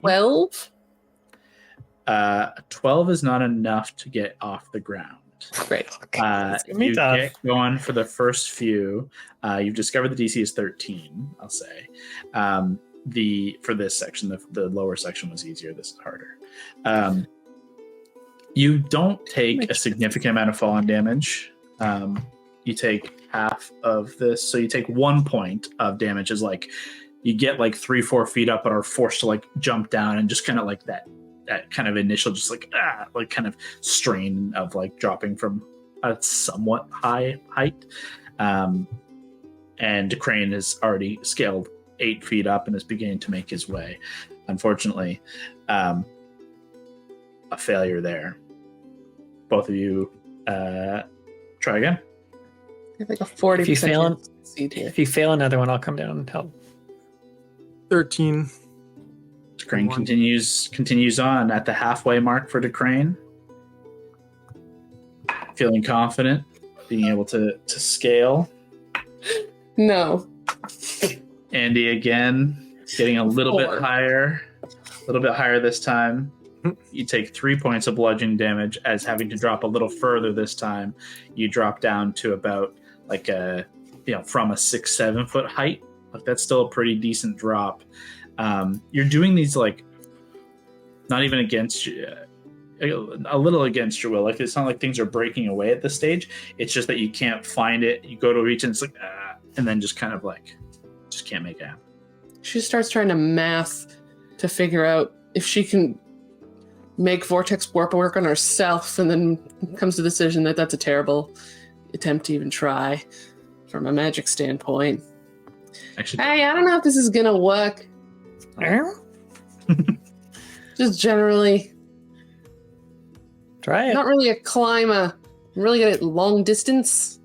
I have some help that I could do. I'll climb down. a few minutes. As you climb down, DeCrane can continue up with another check. 10 +1. That's a failure. Go ahead and make a dexterity save with advantage. 12 +4. First Yeah. roll. You are able to, thankfully, you slip and fall, but the ropes are kind of at this point are at both sides of you, and you're able to kind of grab both, and you just feel the more rope burn in this case than anything, but you do succeed, only taking 2 points of, it's bludgeoning damage, but rope burn damage. It's just annoyance, but still. And you do fall back 4 feet, so putting you at about 12. So you still have another 3 checks ahead to make up. As you kind of feel that fall back with the climbing speed, making your way down is actually not so hard by yourself. And a bear cat does make its way down to you, beside you, Andy, as you are frustrated watching him do it so easily. Do I just try it as a bear cat with you? I'm big. I don't know. Can I'll- a bear cat hold any of my weight? I'll pop out a bear cat for him. I'll drop it. Okay. I drop it and I'm like, You having some trouble? Yeah, this is not great. Sometimes when I had trouble, one of my moms would be like, you just gotta just really believe you can do it. And that's something I always think about. And sometimes I think Ray can tell me, she's like, you can do it. I believe in you. And so I believe in you, and so does Ray. And I'll tap your knee that I come up to, and I'll cast Enhance Ability Cat's Grace. Is So that don't take fall damage under 20 feet, and you have advantage on dex checks. so? Dex checks would be This is Fuck, this is check. strength. Okay, then never mind. I'm going to do strength then. And then I do. Full strength. You have advantage on strength checks, and your carrying capacity doubles. Oh. Which means I ride in your backpack. It does mean that it is a lot easier to climb with the various things that you have in your back, which is making sense with the advantage of strength. I will also. Is this concentration as well? I think so. Let me check. Pretty sure enhanced ability is concentration. Yeah. So keeping that in mind. And then you're going to try and physically climb? Yep. Let's do it together. Okay. The two of you try again. Augustus, Andy, and DeCrane, please all make athletics checks. Nah, fuck it. I'm so bad at it. I'm just going to climb up as a bear cat. Take like 1 foot on, like, nope. Becomes bear. Just slide down. And then the transform. Well, I didn't even really need the advantage that time, but. Athletics for you, DeCrane, yes, please. Okay, 17. Nice. Success. DeCrane easily begins to kind of make up ground. So 16. far, 16 is a success for Andy. You begin to actually get 10 feet off the ground, past everywhere before. DeCrane, you're sitting at 24 feet, right? 8, 8, 16, 24, yep. You got one more check and you can make it like just about at the edge. You'd be actually need 2 more checks to fully make it, but with Enid and Bearcat at the top, they could pull you up and over the last like 2 feet. So 1 more success definitely needed. So both of you make another check. 11 plus 1. 11 plus 1 is gonna fail. If I'm up top, would I have been up top by this point? I think you would have been climbing your own way at this point, still making your way up as he's been continuing the whole time, because you had to drop form, cast, true. Talk form again. So I don't think this would be an aiding moment. DeCrane, dexterity save with advantage, given the ropes that are placed. Andy? 14. 14 succeeds. 20 feet up. DeCrane? Advantage. 20. Nice. Hey. Yeah, with the natural 20, lightning reflexes just instantly grab hold of the rope, and you just end up almost like swinging along, and you still do suffer a little bit of damage. You take another 2 points of damage as like you come back around and just sort of like scraping into the wall, but are able to grab onto a better hold and a new section of wall a little bit further over, and are able to kind of continue your climb from here. You will now still need to make 2 checks to clear the top, unfortunately, as you do lose some of the ground as you find this new spot. So both of you make checks again. You both need 2 at this point. Once I get up to the top, will you tell me when that happens? But I'm gonna prepare, like, ready in action to use Thorn Whip to try and grab one of them if they fall. I rolled a 4. I rolled a 4 and a 3. I've rolled so many 4s on these checks. That's probably the 5th 4 I've rolled. Augustus, what were you saying? When I get to the top, you tell me when. I don't know if it would be for this. I was going to ready in action to Thorn Whip someone if they're about to fall, and that's 15 feet. So you'd be dropping your form? Once I got to the top, yeah. I was going to drop it. Once I got to the very top. Yeah, I think you're not quite there for Still this going. moment. Like you would be there as you turn around to see both of them falling. Both of you do fall. Unfortunately, dexterity saving throws at advantage. Come on, gang. This is a difficult climb. It's not hard to climb a wall. 17. Great. Success for DeCrane for sure. 14. A 14 is a success. Both of you take 6 points of bludgeoning damage. Damn. Sent me by a You wall. guys are getting your asses kicked by this wall. Critical Role Season 1 had the, what was it, doors? And you guys have walls. You guys have just rocks and walls. I know, I was just going to say, I'm pretty sure I get that wall climbing ability later on. But You do have it now, I think, Kev. I think you have I spider think I'm climb. level. I think I thought it was supposed to come at like level 4. You are level 4. We are level 4, pal. You've had spider climb this whole time. Let me check. Where would I find that? Just didn't engage. Features and traits. I totally forgot. That's so Racial funny. traits? Yeah. So fucking funny. You could have walked up this thing Spider-Man style. Yeah, I do have spider climb. So funny. This is a magic carpet version. Yeah, you You realize as you fall, What am I doing? still take some of this damage before realizing that your boots, through your magic, is able to kind of like connect you to the wall, and then just realize, wait a second. Take a couple of steps, and then you just kind of walk up the side of the wall. Like Batman and Totally Batman fine. and Robining it. No, it's Yeah, fine. exactly. Doesn't even need the rope. But it looks cool. It looks so much cooler now. The crane clears the top of the wall with ease. Great. That was unnecessarily painful. I'll drop my form. Andy, another check. Andy, it's on you. I could help. I could go down and like It's the same situation as Augustus was. So if you are going to try and help, you would have to be making the checks yourself as well. If you fail, both fall, because you would be providing like it's you can spider climb, but can you carry I don't know how Andy would be a heavy person. She's 6 something, Yeah. like sturdy. 6'8", 230. She's not small. She's So jacked. it would be, and you have an 8 strength. It's not like an easy task. That's true. Yeah. To be fair, I'm weak, so I don't know if I can try and thorn whip her as soon as Andy gets a little higher. I'll kill her with the thorn whip, but we'll be able to drag her corpse out. Andy is still 25 feet from the top. Cool. Go ahead, make Do it. Thorn whip's 30-foot range, so I'm gonna get ready to use Is my. Thorn Whip concentration? Nope, cantrip. Oh, cantrip. Thorn Whip. Oh, I'm thinking of something else. I'm thinking of Grasping Vine. Yes. Okay, let's try this again. Natural 20. There you go. Don't even need to finish this time. No. I get competitive with the crane. Competitive and the need to scold him for forgetting his own ability Yes. just arises, and you do begin to scale, and you do find your way up a significant portion of the wall, only needing to make a one last check to get over the edge here. Okay. On Don't failure. biff it. Long way down.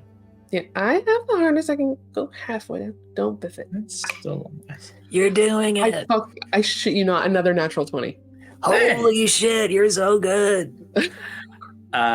with Why did I ease, you are able to pull yourself up and over with the helpful, inspiring, friendly words of Augustus, and up and over. The crew has made your way to the top of the peaks of the Silver Highlands, now on your final kind of stretch towards the peak itself. You unlatch from the harness, take in your surroundings, and as you all kind of take a breath, and Enid, who has been up here the longest, go ahead and throw me a perception check just over this period of time. You've certainly not been watching this whole time. You must have got distracted at some point. Bored. 15. Yeah, 15 is great. As all this has been going on, with the amount of checks, failures, and successes, this second wall took you guys took a long time. Augustus, you're probably at least 30 minutes, 45 minutes into your I dropped wild it. Oh yeah, that's right. You dropped, so it's gone anyways. Well, collectively, this has been like a 45-minute climb from the start to getting here. So yeah, Enid, as you look around, you can see with confidence, you can see what looks like the destination. The peak itself is about an hour's walk away from here, which is not actually terribly far. However, at this height, this proximity, you can see there is an oddity that surrounds it, a darkness, like a black fog or shadow that is heavily in contrast with the otherwise kind of white cloud that you're in at the peak. The peak itself isn't really visible amidst this gloom, but it's otherwise clear that your destination lies within. And it's while you're waiting for everyone to come, and maybe a contributing factor to some of those failures, your heightened perceptive feeling, and especially as well, with your paws on the rock, you feel a faint vibration beneath your feet in the rock itself. you're kind of looking around, you can see a handful of little rocks kind of clattering and shifting beneath the vibration before everything settles. Look around. Nothing massive shifts or changes. No, fissure erupts. No gaseous kind of bursts or anything. Just a little unsettling quiet. You do spot one last thing. And over the wind at this height, you do hear this faint kind of whistling. And, wind whipping does have this whistling effect, but there is this more chilling kind of intentful whistle. This low, like,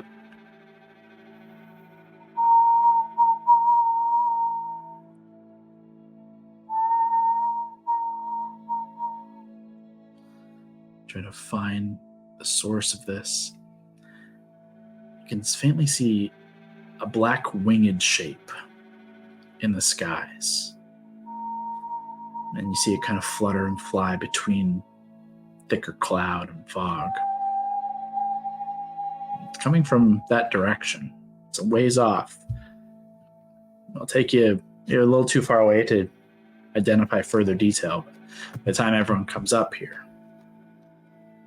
you've watched it kind of encircle the peak like twice in a full wide circle before everyone pulls themselves up and over, panting heavily.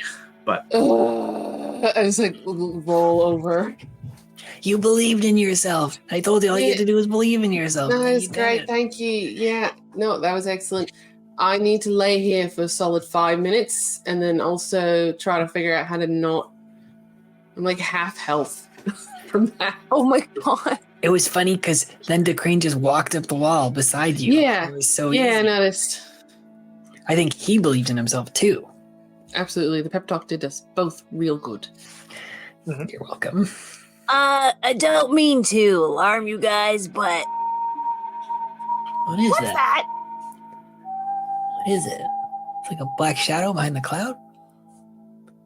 It just keeps going around and around and around. It's done it a few times. Like a bird? with it being pointed out, it looks like a bird. Certainly looks like a bird. It's hard. It looks like the wrong shape to be a crow or a raven, but it is black like one. At a distance, it's hard to tell. If you want to try and make a nature check, any of you are free to do so. Yeah, Augustus, what kind of bird is it? Let me tell you, with my intelligence-based nature check. Fucking Wizards of the Coast. 8. It's a bird. I'm looking at you, Wizards of the fucking Coast. Walk DC. Do you want to take a short rest here and we could kind of watch it for a bit? And I mentioned that because you look terrible, Andy. I don't feel great. I had to be a bear cat twice, and that's really fun but kind of tiring too. I could use a little break. If everyone else is down to just kind of sit for a second and try to get our bearings, is there anything else we want to do? Anything else we need to figure out? Bear cat things? Sure. My sister liked that one. How's it going? High five.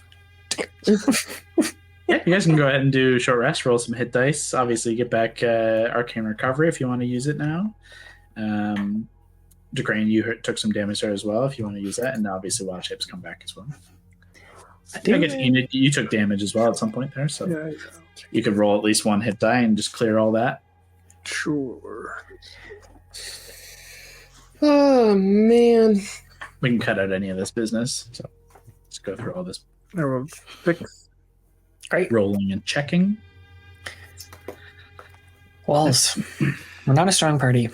Not Not a a strong strong party. party. To finish with 2 nat 20s, though, great job, Leah. Great job. That is the best I've rolled all campaign. It beats my absolute garbage. What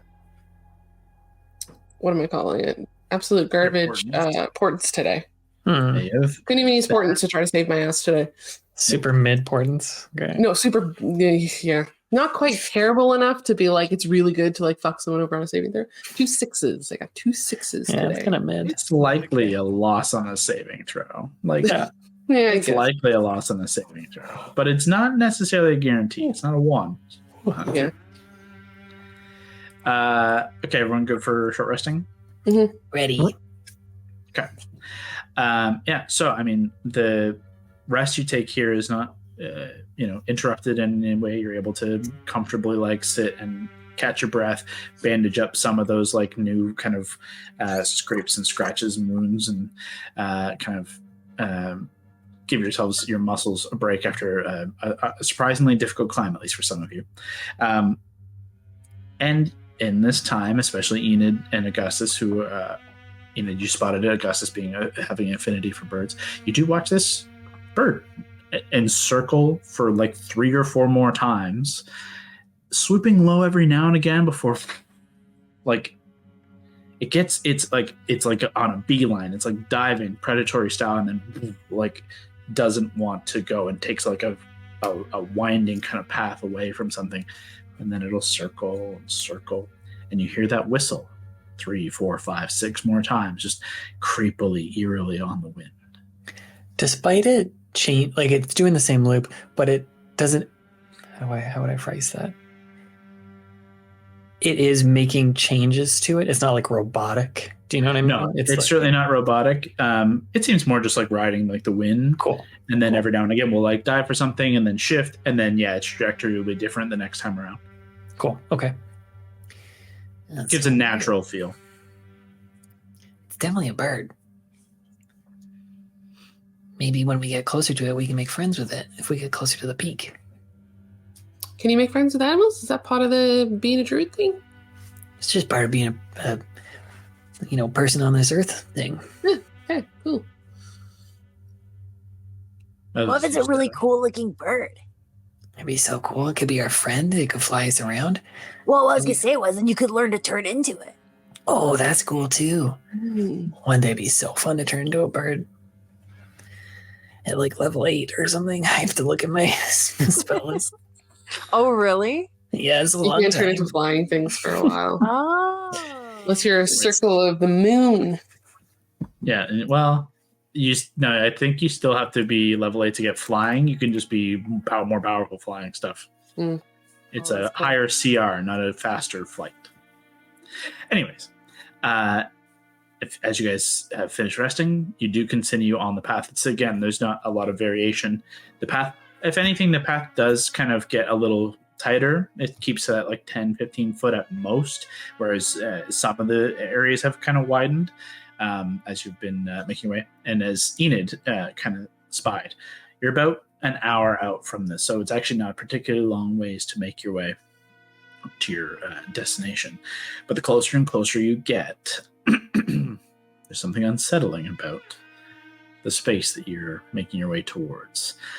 It's cold up here no matter what. You're up in an late fall, early winter time of the year. The snow is dusting everything that you can see.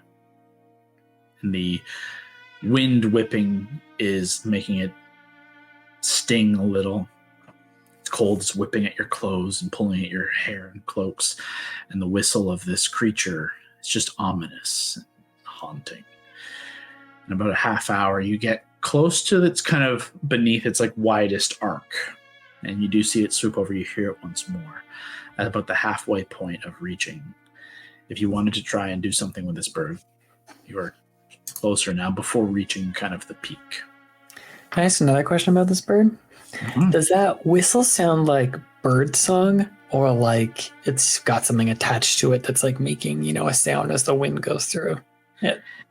Make another nature check at this point, as you've been hearing, watching, keeping your eyes to it. I'm better, actually. 19. Yeah, definitely. The closer you've gotten, you've been, obviously, you of all of these characters are kind of more interested in this, trying to like suss it out and have the most knowledge likely about it.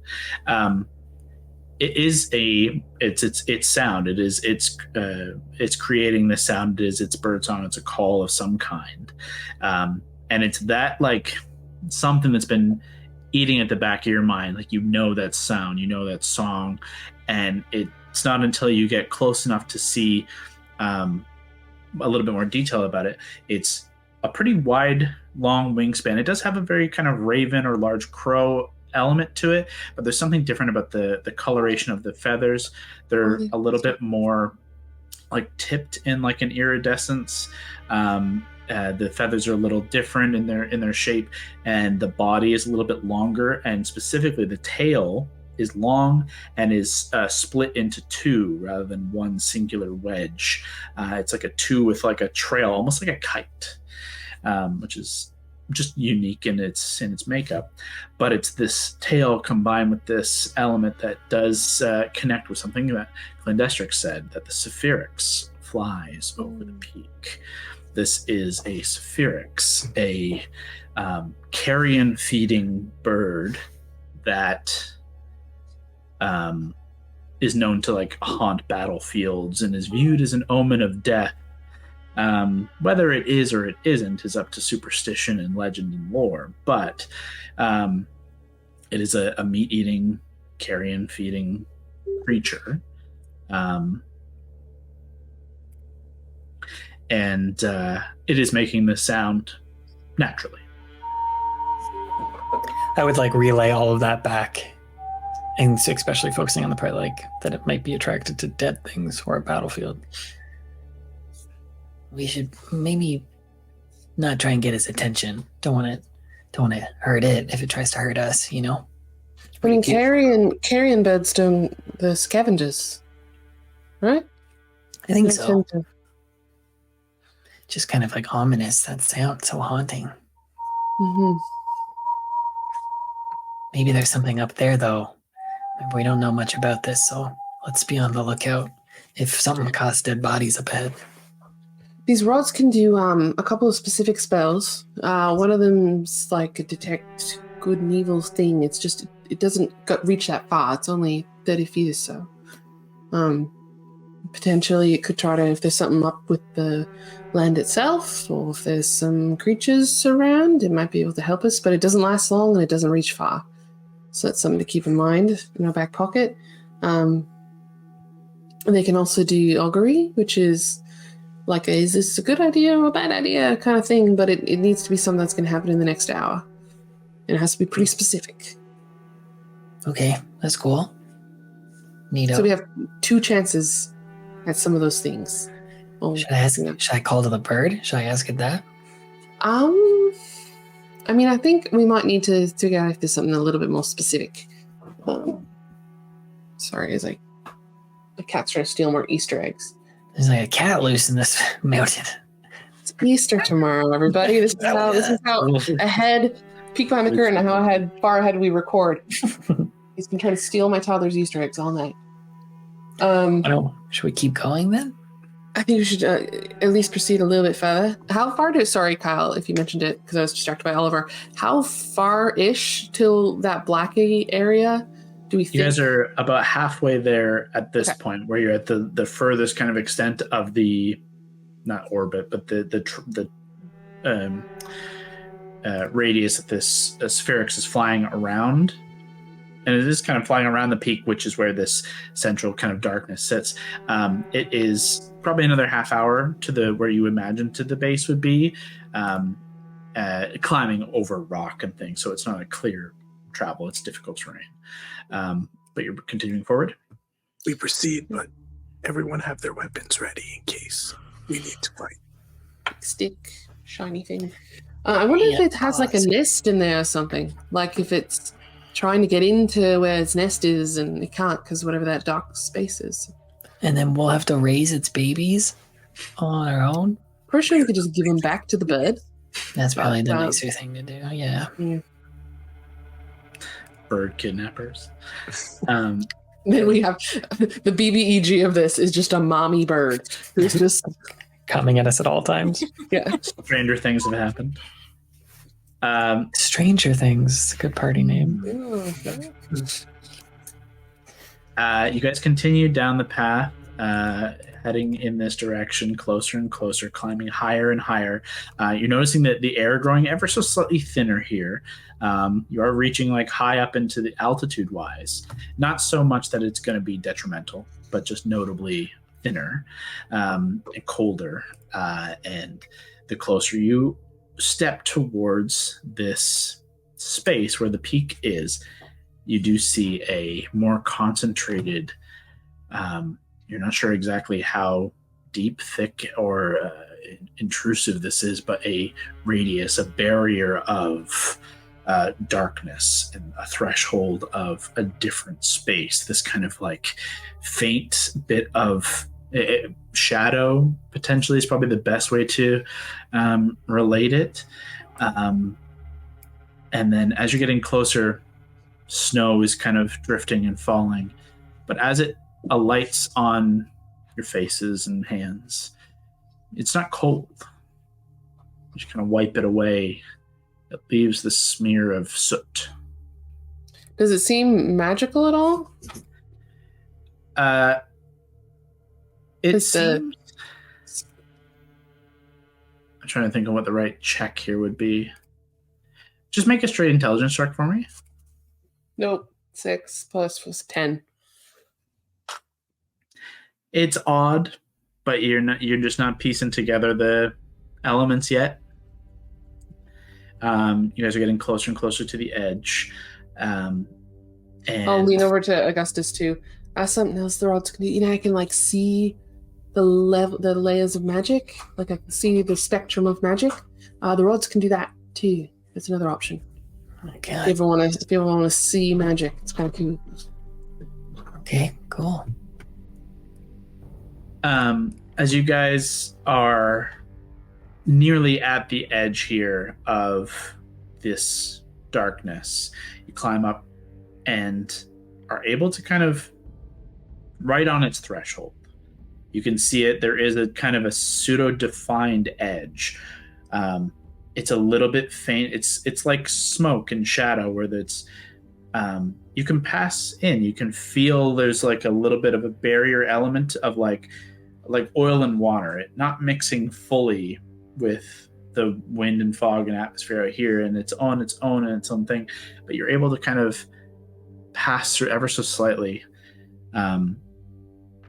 into the first layers of it. The peak is still deep within, and from the exterior, looking inside, you can't make out anything beyond 20, 30 feet. I have something I might be able to do for this, actually. But it would give us away, so maybe we should just keep going quietly. I'm down to keep going quietly. Maybe we should start stealthing in. Yeah, I'm down. Go a little slower. You all try to step a little quieter. Please all make stealth checks. Almost a nat one again. We've been dancing on the nat one for me. 9. 12. Okay. Stealthiest bunnies. That's 5 roll, and It's all my my stealth quiet. my stealth is +6, so 11. Not bad. I assume Leah's putting the cat somewhere. Me too. Me too. I will roll on What's her stealth character check? sheet a 16. That's Highest pretty good. group. Yeah, everyone else failed. The bunnies Oh, are great. bad. So as you guys progress forward into the first kind of elements of this barrier, whatever this is, you begin to take your first steps through the first layers. And you do feel this ever so slightly like more concentrated, like ash element, the soot that is kind of alighting like snow, but is clearly not cold. You cross through and you feel a physical change in the air in yourselves when you hit whatever this barrier, this threshold is. The air is suddenly stale and incredibly thin. Catching your breath is suddenly very difficult. Getting a deep breath is hard, and everything around you suddenly becomes deadened in sound. The entirety around you becomes muffled, and like all the sound around you, it bubble around your head. Suddenly, everything beyond 1 foot is muffled to you. The sound of the wind is gone. The sounds of the bird, long gone. You can't even quite hear your own footsteps as you're taking stealthy, but not so stealthy steps. Your own breathing and your heartbeat suddenly becomes incredibly loud. In here, it is, despite the sunny day outside, it is dim, dark, dusk within. You turn to kind of speak to one another, and it's difficult to speak. Whispering can't be heard. Can I try to cast just like prestidigitation or something that has a verbal component? Like Sure. Cantrip does. Yeah, prestidigitation does. Go ahead and make a spellcasting check, intelligence check for you.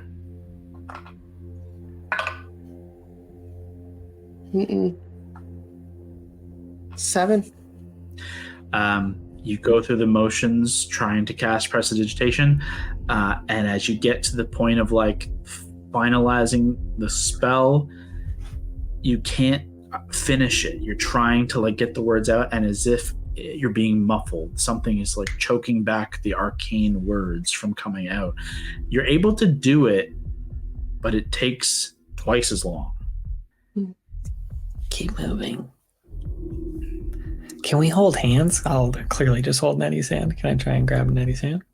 You reach out to grab her hand, and it even feels a little weird. You notice as you grab hold and get close, both of your fur is just ever so slightly gently lifted. The tassels of your jacket just faintly lifted on an unseeable, unfelt breeze. Is this like a high elevation thing or something? What's happening? As you speak, even Augustus being within 5 feet of you, it's as if you sound... What? Can I try and take the tiniest while still holding her hand? Not bunny hop like feature, but a little hop? Like, is gravity weird here? Or is it just this little breeze? Make an acrobatics or athletics check. Acro. Oh, let's go. 16. You don't do like a massive try to leap as high as you can, but you leap at like, a quarter, and you go about half. It's a little bit lighter. It's a little bit lower. Everything here is a little odd. I need to ask a couple of questions as you make your way in for this first step. Raise your hand if you're proficient in perception. Great job, guys. Everyone is proficient in perception. So you now have an auditory range. Your range to hear anything is now 30 feet. Anything beyond 30 feet, you are considered deafened to. Okay. That includes casting targets. Interesting. If there is a verbal, not a verbal component to cast a spell, but if there's a verbal requirement that they must hear you, Healing word. they now have a 30-foot range. Dangerous. The thinner atmosphere, Decrane, you are the most accustomed to dealing with, but Andy, as a shepherd, having traveled up, Feather Rock is a high mountainous region, so like every now and again you have to make your pilgrimage to Feather Rock. Like dealing with the thinner atmosphere, the higher atmosphere, it's a challenge. It takes a long time to get accustomed to. Coming into it kind of suddenly,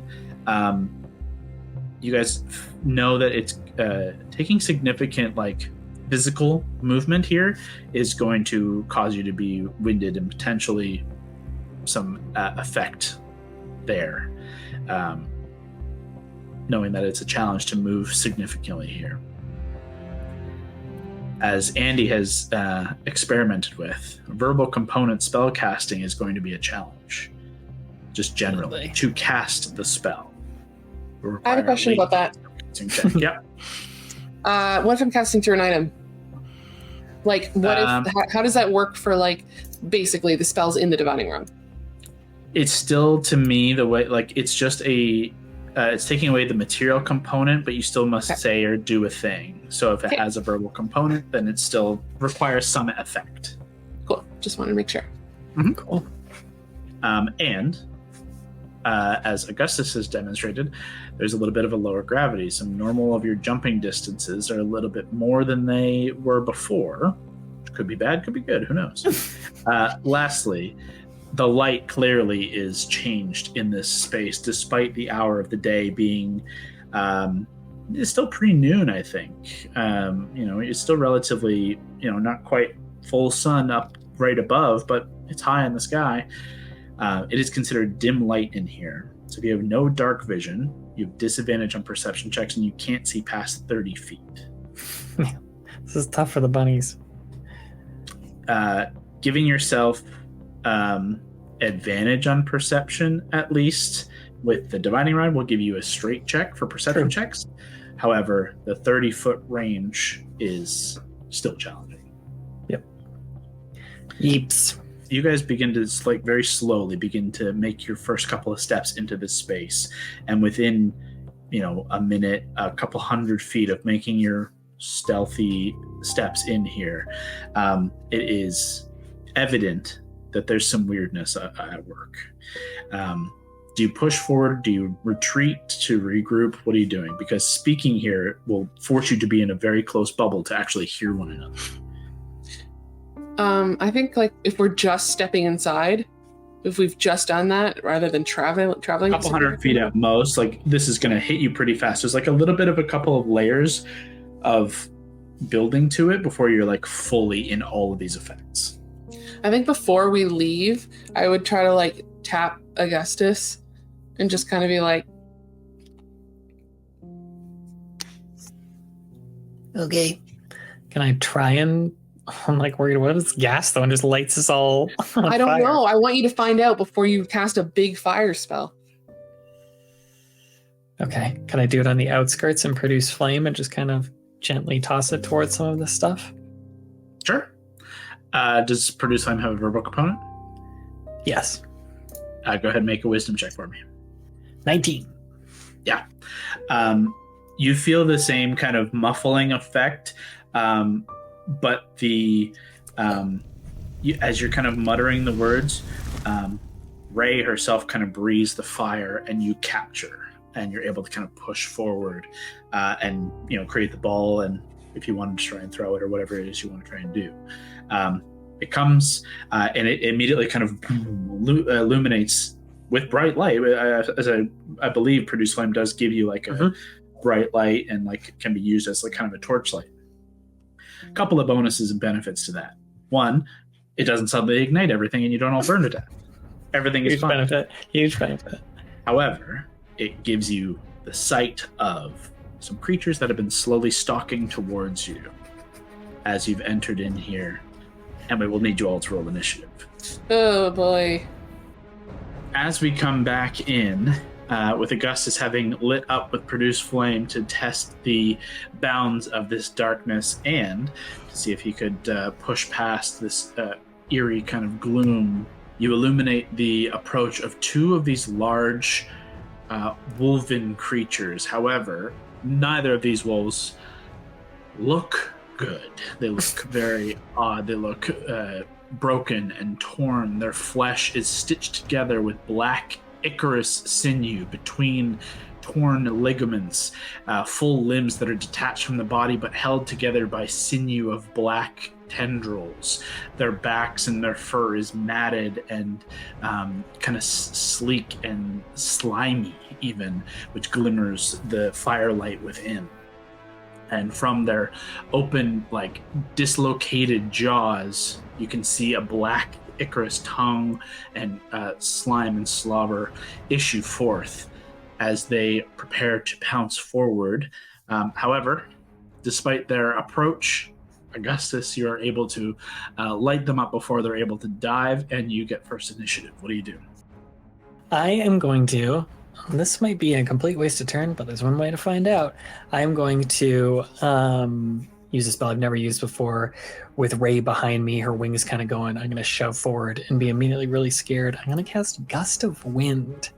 So it's a line of Oh, yeah. 60 feet long, 10 feet wide, blasts from you in a direction you choose. So I'm going to do straight down the barrel. Trying to, I guess, the 2 squares straight down the barrel to try and keep them away from us if they start to get close. The ghost of Hondo approves. The other thing, though, is the gust disperses gas or vapor or extinguishes candles, torches. So I don't know if it would help us if this is like a gas effect or like an ash effect, but I thought I'd try. So, just to clarify, you're blasting down this path? Yeah, I'm like, maybe I should blast it at one of them. Maybe I'll blast it at the one closest to us because I can change it on a bonus action. Yeah, exactly. This is the closest, and you can easily hit that one. Yeah. I would suggest only moving like 1 square so you don't hit the crane. Well, sure.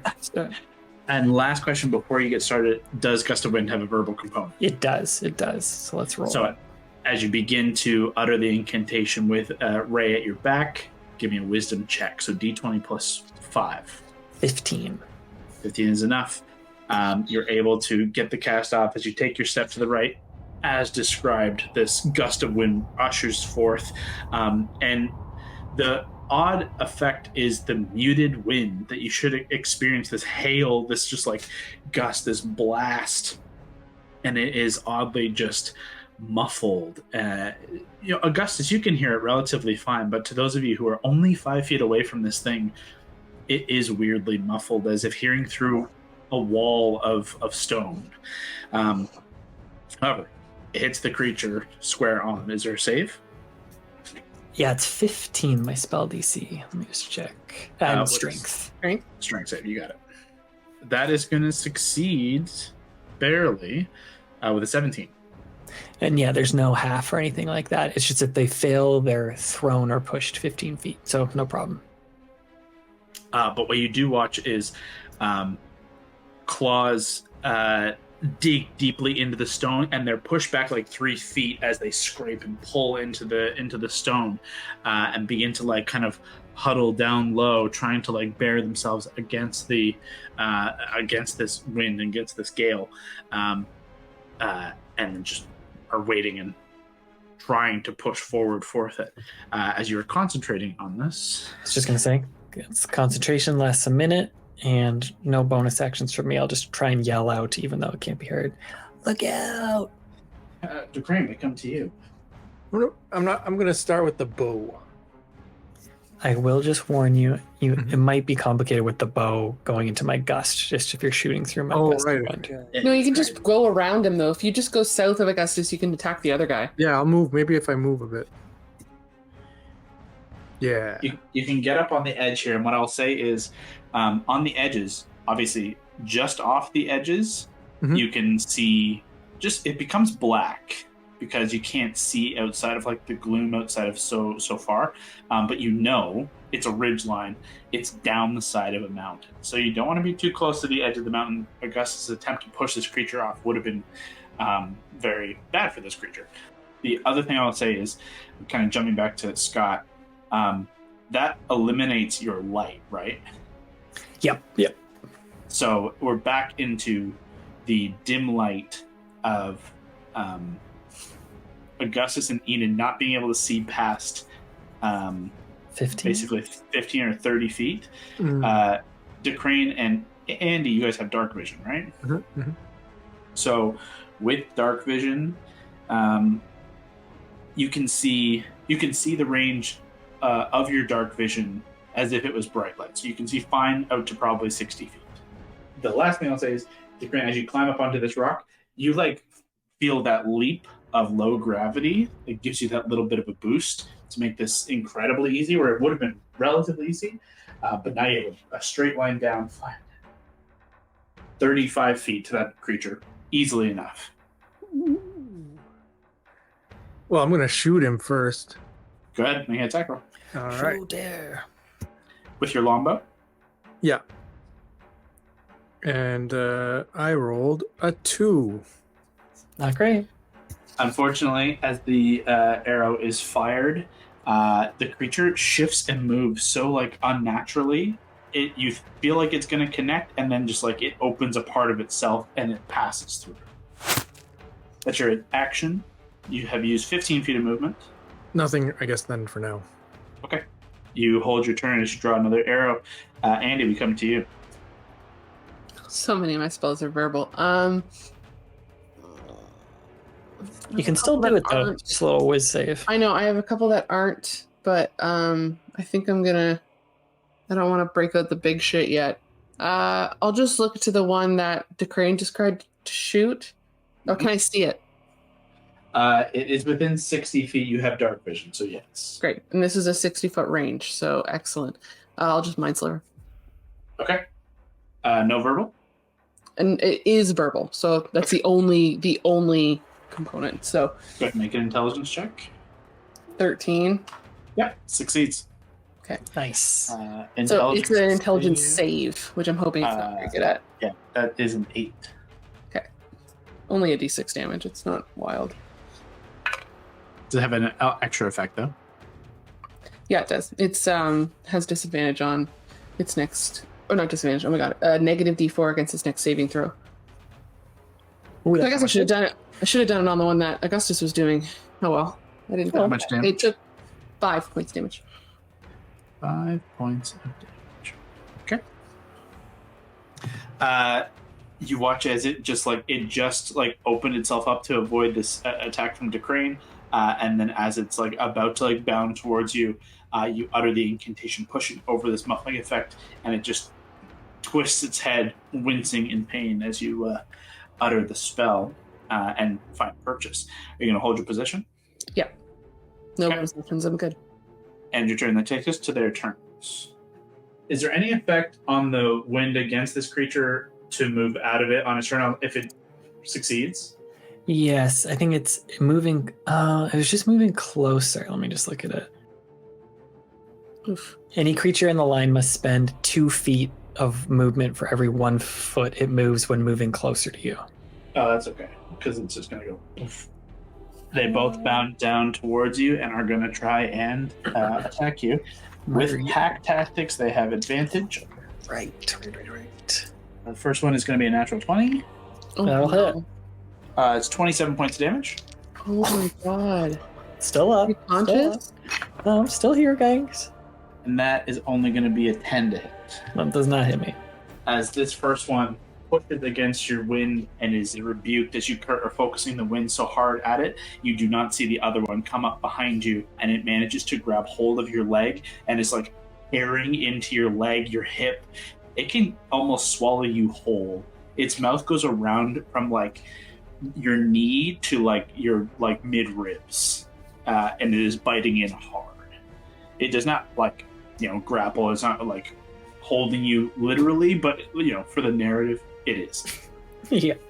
I was going to say clever girl, but it's too scary to even make that reference. I have Go 3 ahead. health. I need you to make a Constitution saving throw. Oh, don't make it. Gust of Wind's dropped. As the bite tears into you, so too goes the wind, and you can only barely hear the scream. But it's loud. Even still. That is the end of their turns. They will hold their position as another creature joins the fray. Oh no. As this other creature from back here, who you can't quite see my yet, God. What is this? The fuck is this thing? No. Oh, I don't know. Ew. Is that another moth thing? It's got wings. This looks like the hell bee thing we fought in campaign. it is somewhat akin to a hell bee thing. It looks like it was once a Sephirex that has the wings of a Sephirex, but its form has become a series of tendrils of blackened ichor that have formed into kind of a wormy body with hooked talons as it flutters down and flies down. These kind of draping tendrils and talons sweep through the air as it flies up over DeCrane. It has to use its action to dash to this point, so it will end its turn there.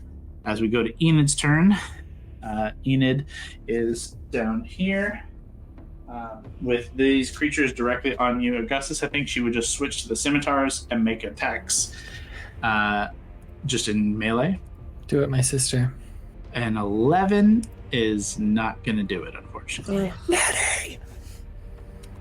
As a bonus action, Another slice? yeah, she'll take the offhand, which at 13 will hit, Hey. but just for a d6, I think. And a Doesn't d4 from the Psychic Blades thing. Ooh, nice. Or whatever that thing is. Fear Blades, whatever. 4 points of damage. And you watch as she carves in where she carves into it with this second attack. The sinew and ichor breaks but reforms rapidly. Not so deterred by her non-magical blades.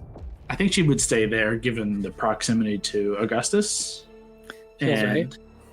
I think ends her turn as we go back to Augustus. Oh man, what am I supposed to do? I haven't even thought about it. Do I do that? That's an action. I think I'm gonna summon Ray. Okay.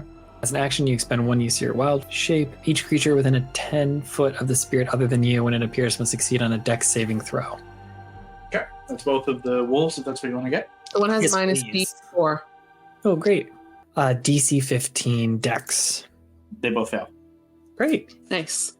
Oh, they both take 10 damage, 10 fire damage. 10 Awesome. points of fire damage. You watch as fire rips through both of them, and you do watch they take the full brunt of the damage as the flames lick and burn away at the kind of the sinew and flesh and fur of the creatures that remained without this kind of oily ichorous creature, emboldening it from within. Let's try it again because she's going to fiery teleport me out of there. Where are you going? I think just straight back. Just try and get back. I can go 15 feet. It's my bonus to do that, so they would make a dex save against your spell DC. Same thing. Okay, that one, the close one to Enid succeeds, but that one still fails. Okay. So then, oh great, 5 plus my proficiency bonus, whatever that is right now. Should be 2, I think. 2? Yes. So 7 damage. And halved on a save or all out of 0? I think just 0, just straight 0. Okay, so Yep. This one is there. This one is there. That's a good turn. Perfect. That was a good turn by Ray. Ray has saved my ass right there. You technically still have some movement if you want to. I'll just run a bit like backwards north to like 2 steps, yeah. And then even like closer to that rock face there, just kind of crouch there. Just like here. Perfect, yeah. Yep. No problem. Okay. That will Just end freaked Augustus. out. Yeah. To Crane, we come to you, Andy on deck. So the guy that's right next to me.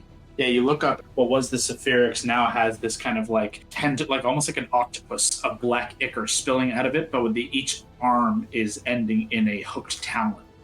Well, I'm gonna pull out my double-sided weapon and I'm going to. Do work. Yeah. Go ahead and make some attacks. Oh gosh, my first roll is a 6. Oh my god. Poor guy.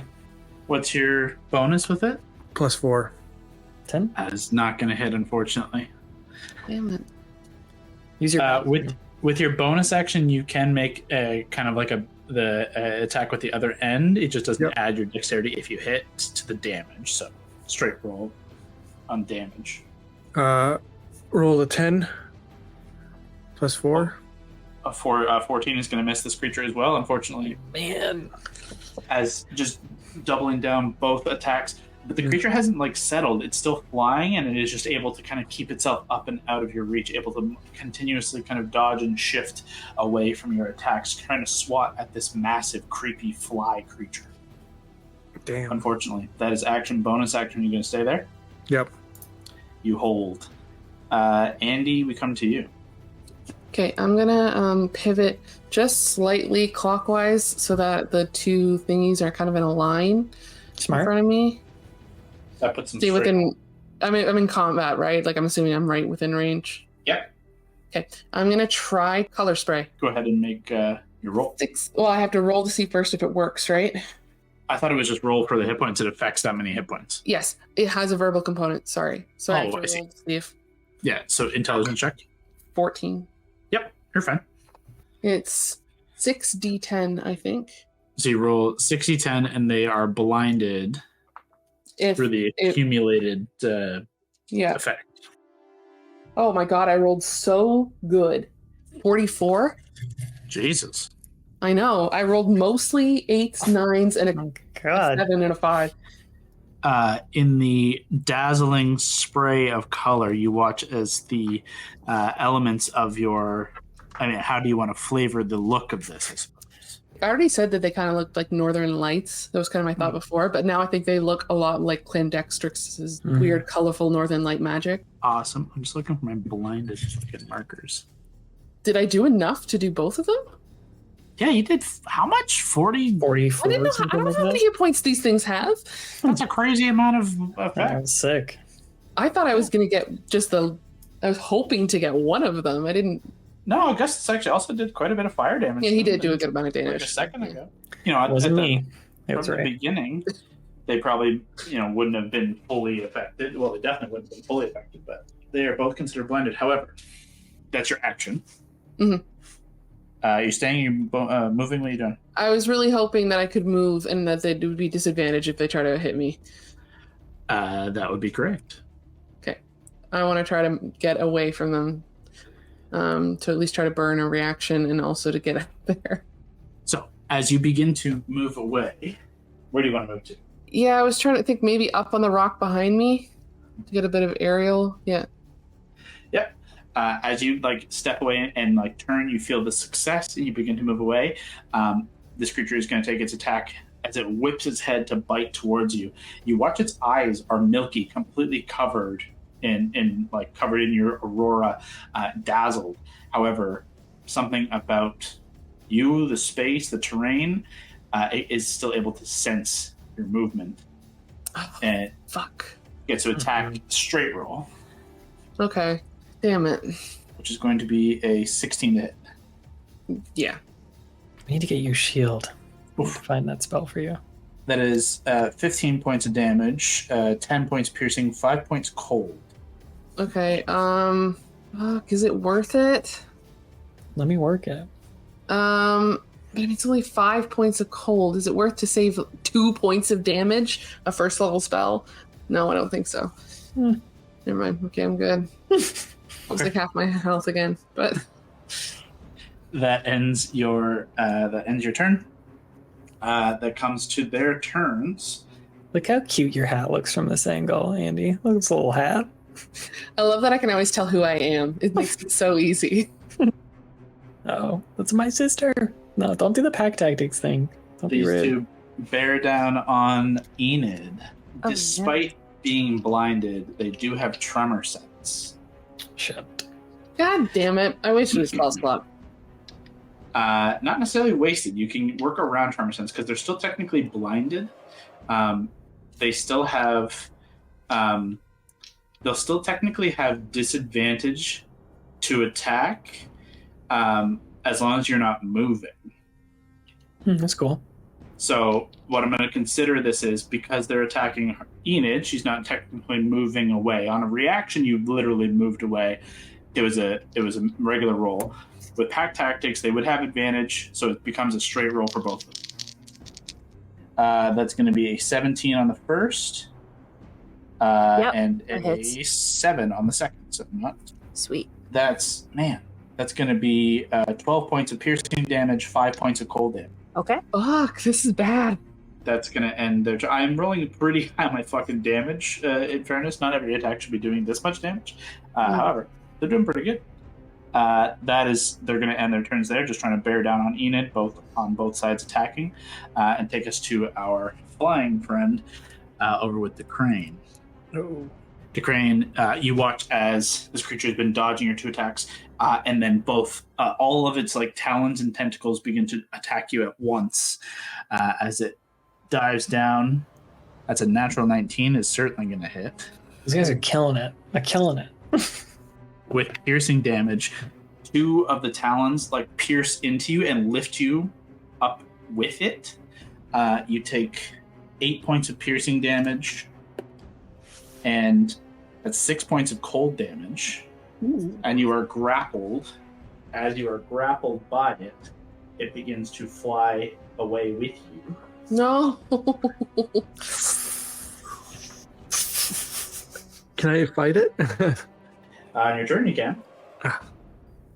Don't fight it when you're over a ravine. True.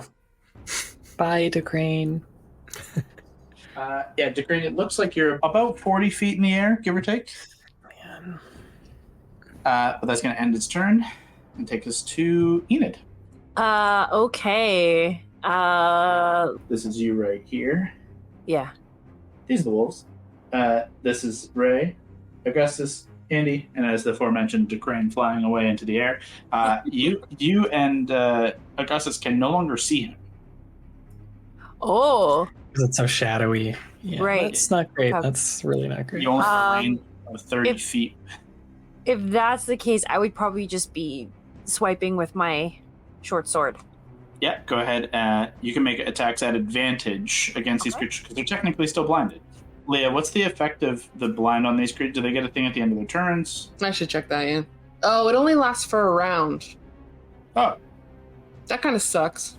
Not a full round yet. yeah, No, it's not a full round. yet. Because it's So at the end of my turn. At the end of your next turn? No, you're right. It'd be top. It just says duration 1 round. So, yeah, the top of your next turn, the effect will end. So, Enid, the attacks you're making will be at advantage. Okay. Okay, hold on. Ooh, 25 to hit. Do you want to hit the front or side one? I'll do the front one. You got it. Go ahead. Roll damage with your... The dreadful strikes. That's it, yeah. Okay, Is so 25 is 25 a crit for you? yeah, Oh, sick! yeah, that was crit. Get 'em. So 8 damage, and then on the D4, I got a 2. So that's doubled to 4. And was the 8 pre-doubled? Yes. Okay, so 8 and 4, 12 points damage is enough to put that one down. Yeah, Nice. yeah. Sweet. That's pretty nutty. Oh, wait. No, it's not. I take that back. The resistance no. to your blade. Sorry. Oh. It takes half the damage. So it becomes... He's got 4 health. So you strike in and stab through the skull. It's whimpering, it's falling, but it's not dead yet. You do have your bonus action if you want to make your offhand attack against it Yeah, why not? at Hell advantage. 16 to hit. Yeah, that'll do it. Okay. 4 damage. Plus your psychic. And then psychic is 2. That is 4 points of damage total. That is a dead wolf. No, thank God. Hi, Yay. dead wolf. I'm dead wolf. Bye. Destroyed. Now, the fun thing is, when it is destroyed, No, no. Oh no. Fuck me. when it is destroyed, you watch as its like physical body falls, but the ichor inside begins to kind of bubble and boil and then burst. Enid and Ray have to make dexterity saving throws, please. Okay. Oh, Ray. 15. A 15 is success. Yay. Ray adds +2. Let me roll this. Only 13. A 13 is also a success. Oh, great. Nice. So both of you would normally take 12 points of cold damage. You both take instead 6. 6 cold. You got it. Still up, Ellie? Yep. I'm at now. Ellie wasn't hit I'm that at much, 8 was she? now. Oh, yeah, they did hit you. Fuck. Yeah. Great. That ends Allie's turn, kills this beast, takes us to... Ellie, are you moving? Oh, that's right. No, I'm Well, gonna stay there. This one's still there. Can you survive another splody hit? But what about the attack of opportunity if that guy? Oh, yeah, you're Yeah. right. I should be able. If Allie's staying, Augustus, we come to you. Oh, DeCrane. DeCrane, that's a bad idea. The Graham puts a thumbs down. Did you say comes to me? It does come to you, yeah. Okay, bonus action. I'm going to get Nettie out of there. I'm going to use the fiery teleport. Especially just in case that thing blows up on her face. Which way are you going? Let's move her back to where even DeCrane was. Ding! 15 feet back there. Mm-hmm. And that's a DC 15 save for Wolfboy.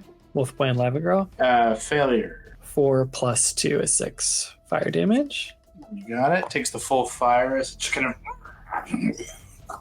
That was just my bonus action, so I think... What am I going to do here? I don't want to be in its face, though, so I will throw a Produce Flame cantrip at it. Go ahead and make a wisdom check for me. Actually, let me just see. I might heal myself because I'm so goddamn low. I'm going to Cure Wounds level 2 myself, actually. Okay. I yeah. I think all druid spells have a verbal spell. Oh, great. 17 plus 5. Totally fine. Cast away. Oh, good. 8, 3 is 11 plus 5 is 16. So get back to 19 now. Are you staying here or are you moving? I'm not going to move because I'm metagaming that you said if I move it might attack me. So I'm just going to be frozen in fear. You got it. That is going to end you. Take us to the crane. The crane way up high. Getting a lovely view of the place. What are you doing to crane? I'm thinking if I can wound it, it will have to come down. Sure. Not necessarily like if I kill it, it'll fall. But if I wound it, it will Also come just down. drop you. I'll hold on. Mm-hmm. Who's holding who now? That's cool. You gonna scimitar it? Yeah. 13 Okay. roll plus 4. Feels like that'll hit. That'll hit. 17. Oh, thank God. And the total is 7. Nice. Is Plus that anything? Plus 2. Plus 2. So 9 points. Again, you feel like as you swipe through, it's not taking that full brunt. You can make your bonus action attack if you wish. Let me try again. Maybe. Does it have wings? Yeah, I'll aim for like a wing. sure. As you spin around trying to carve out one of the wings, potentially to your own detriment.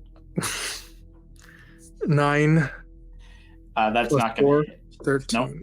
Unfortunately, as you try and swing at the wing, you watch as the wing itself breaks off before a tendril reaches out and snatches it and pulls it back together. Can I use second wind? No, because you used a bonus action to use You your... mean action surge? Or action wind. surge? Yeah. You can Yeah, action surge to attack again or do another action. I'll do action surge. This time I'm going to pull out. Let's try the vampiric bite. So An undead thing? Yeah, you can absolutely try and use your I'm just trying to. your energy drain. I really like that visual. You're so frustrated, you're just going to bite into it and suck its energy dry. Let's see. So d20 plus 5. 14. Mm-hmm. Yeah, that'll hit. And it says you can add your con modifier instead of your strength modifier to the attack and damage rolls when you attack with the bite. It deals 1d4 plus 1 piercing damage. On biting a creature that isn't a construct or an undead, you can do one of regain hit points equal to the piercing damage dealt by the bite, or gain a bonus to the next ability check or attack roll you make. Roll a d4. So you hit. So it deals 4 points of damage, and you can either heal for 4 or gain a bonus of 4 to your next attack or ability check. Oh, for sure, the latter. Okay, so mark off the use of the ability, and you gain that bonus. However, as you bite into the sinew and ichor of this creature, it instantly sends a flurry of images through your mind, telepathically, psionically, just a barrage of images that berate your mind. I need you to make an intelligence saving throw for me. Oh boy. You're very smart, though. You're a smart guy. 20.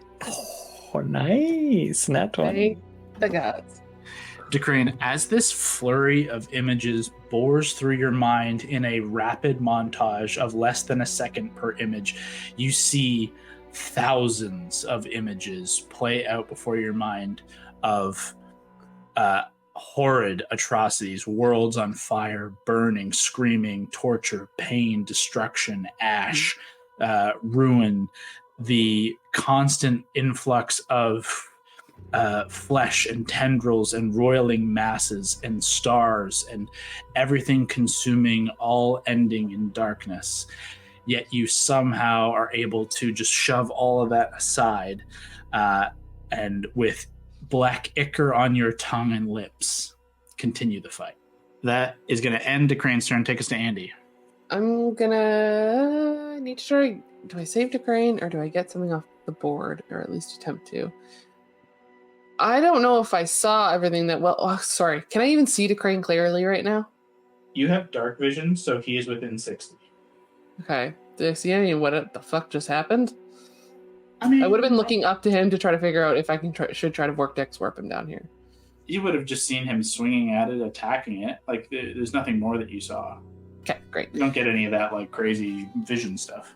No, absolutely not. More of the, like, did you try to bite a giant creepy-ass bird? I will... Yeah, totally fair. I think he's probably in danger, so I'm going to try to Vortex warp him. Oh, Andy, to the rescue once more, Jesus. He's done this before. So it's up to Decrane of whether or not he'd recognize. He can't hear me. I can't shout anything to him to give him a warning. But it would be a familiar feeling because I've done it to you at least once. So it's up to you, Kevin, of whether you resist or not.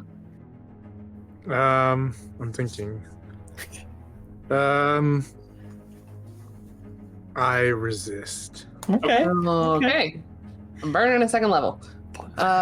It is a con save. Yeah.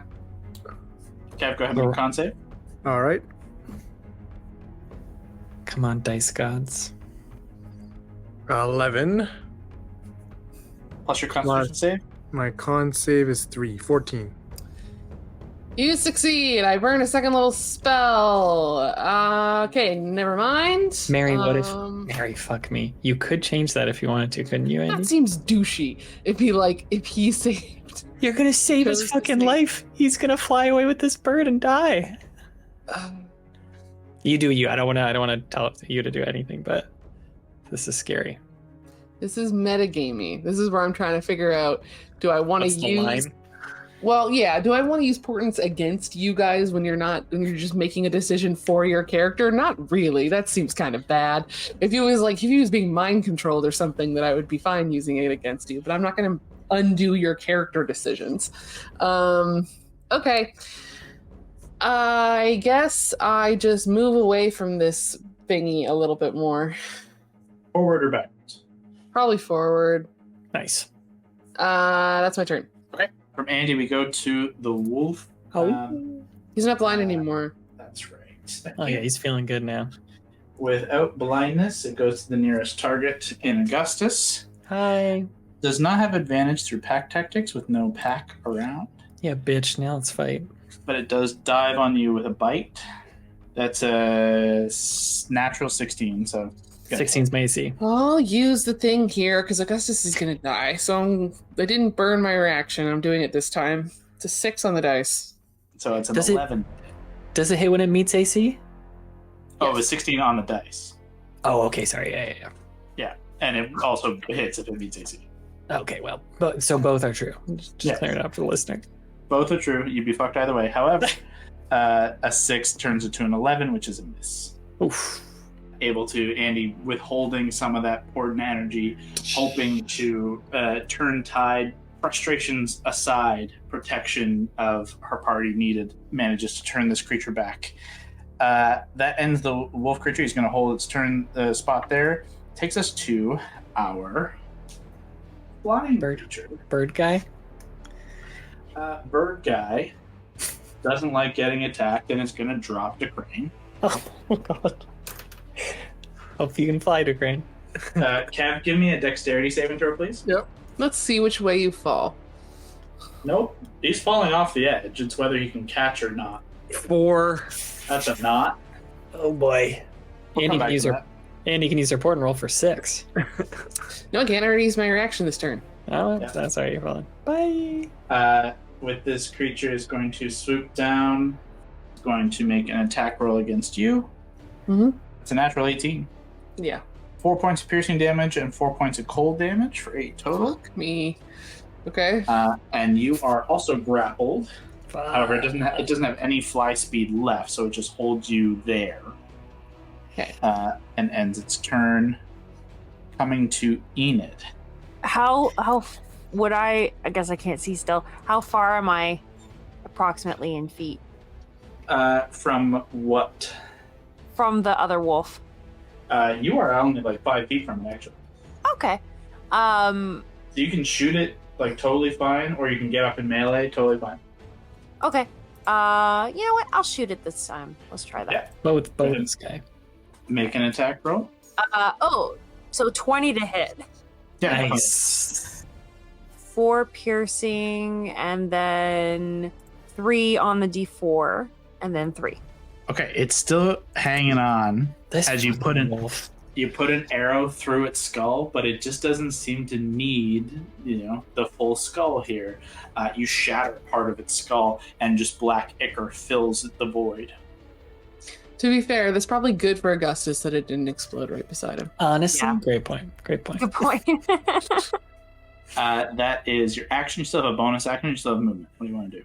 Okay, I'm gonna stay there, and as for bonus action, can I do a hunter's mark on it? Sure. Mark this bitch. Make sure it dies. Yeah. You just got marked. It's concentration for that, and marked. That'll end in its turn. That'll take us to top of the round, Augustus. It's me. I am going to. I'm in combat with it, right? Yes, absolutely. So I'm just going to take this hit. I'm going to try and attack it with primal savagery. It's Great. somatic, not vocal. Great. It's a fucking nat 1, so ignore all of that. And then, Hell yeah, brother.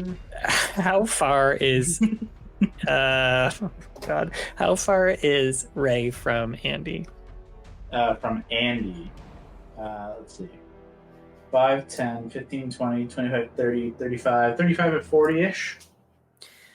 Now you tell me. Did I see her get grappled by this thing? No, actually, she's beyond 30 feet. I didn't ignore what I was going to do there. Let's teleport away from this baddie. Let's move both. Is Nettie within 5 feet of Ray and I? If she goes like between us?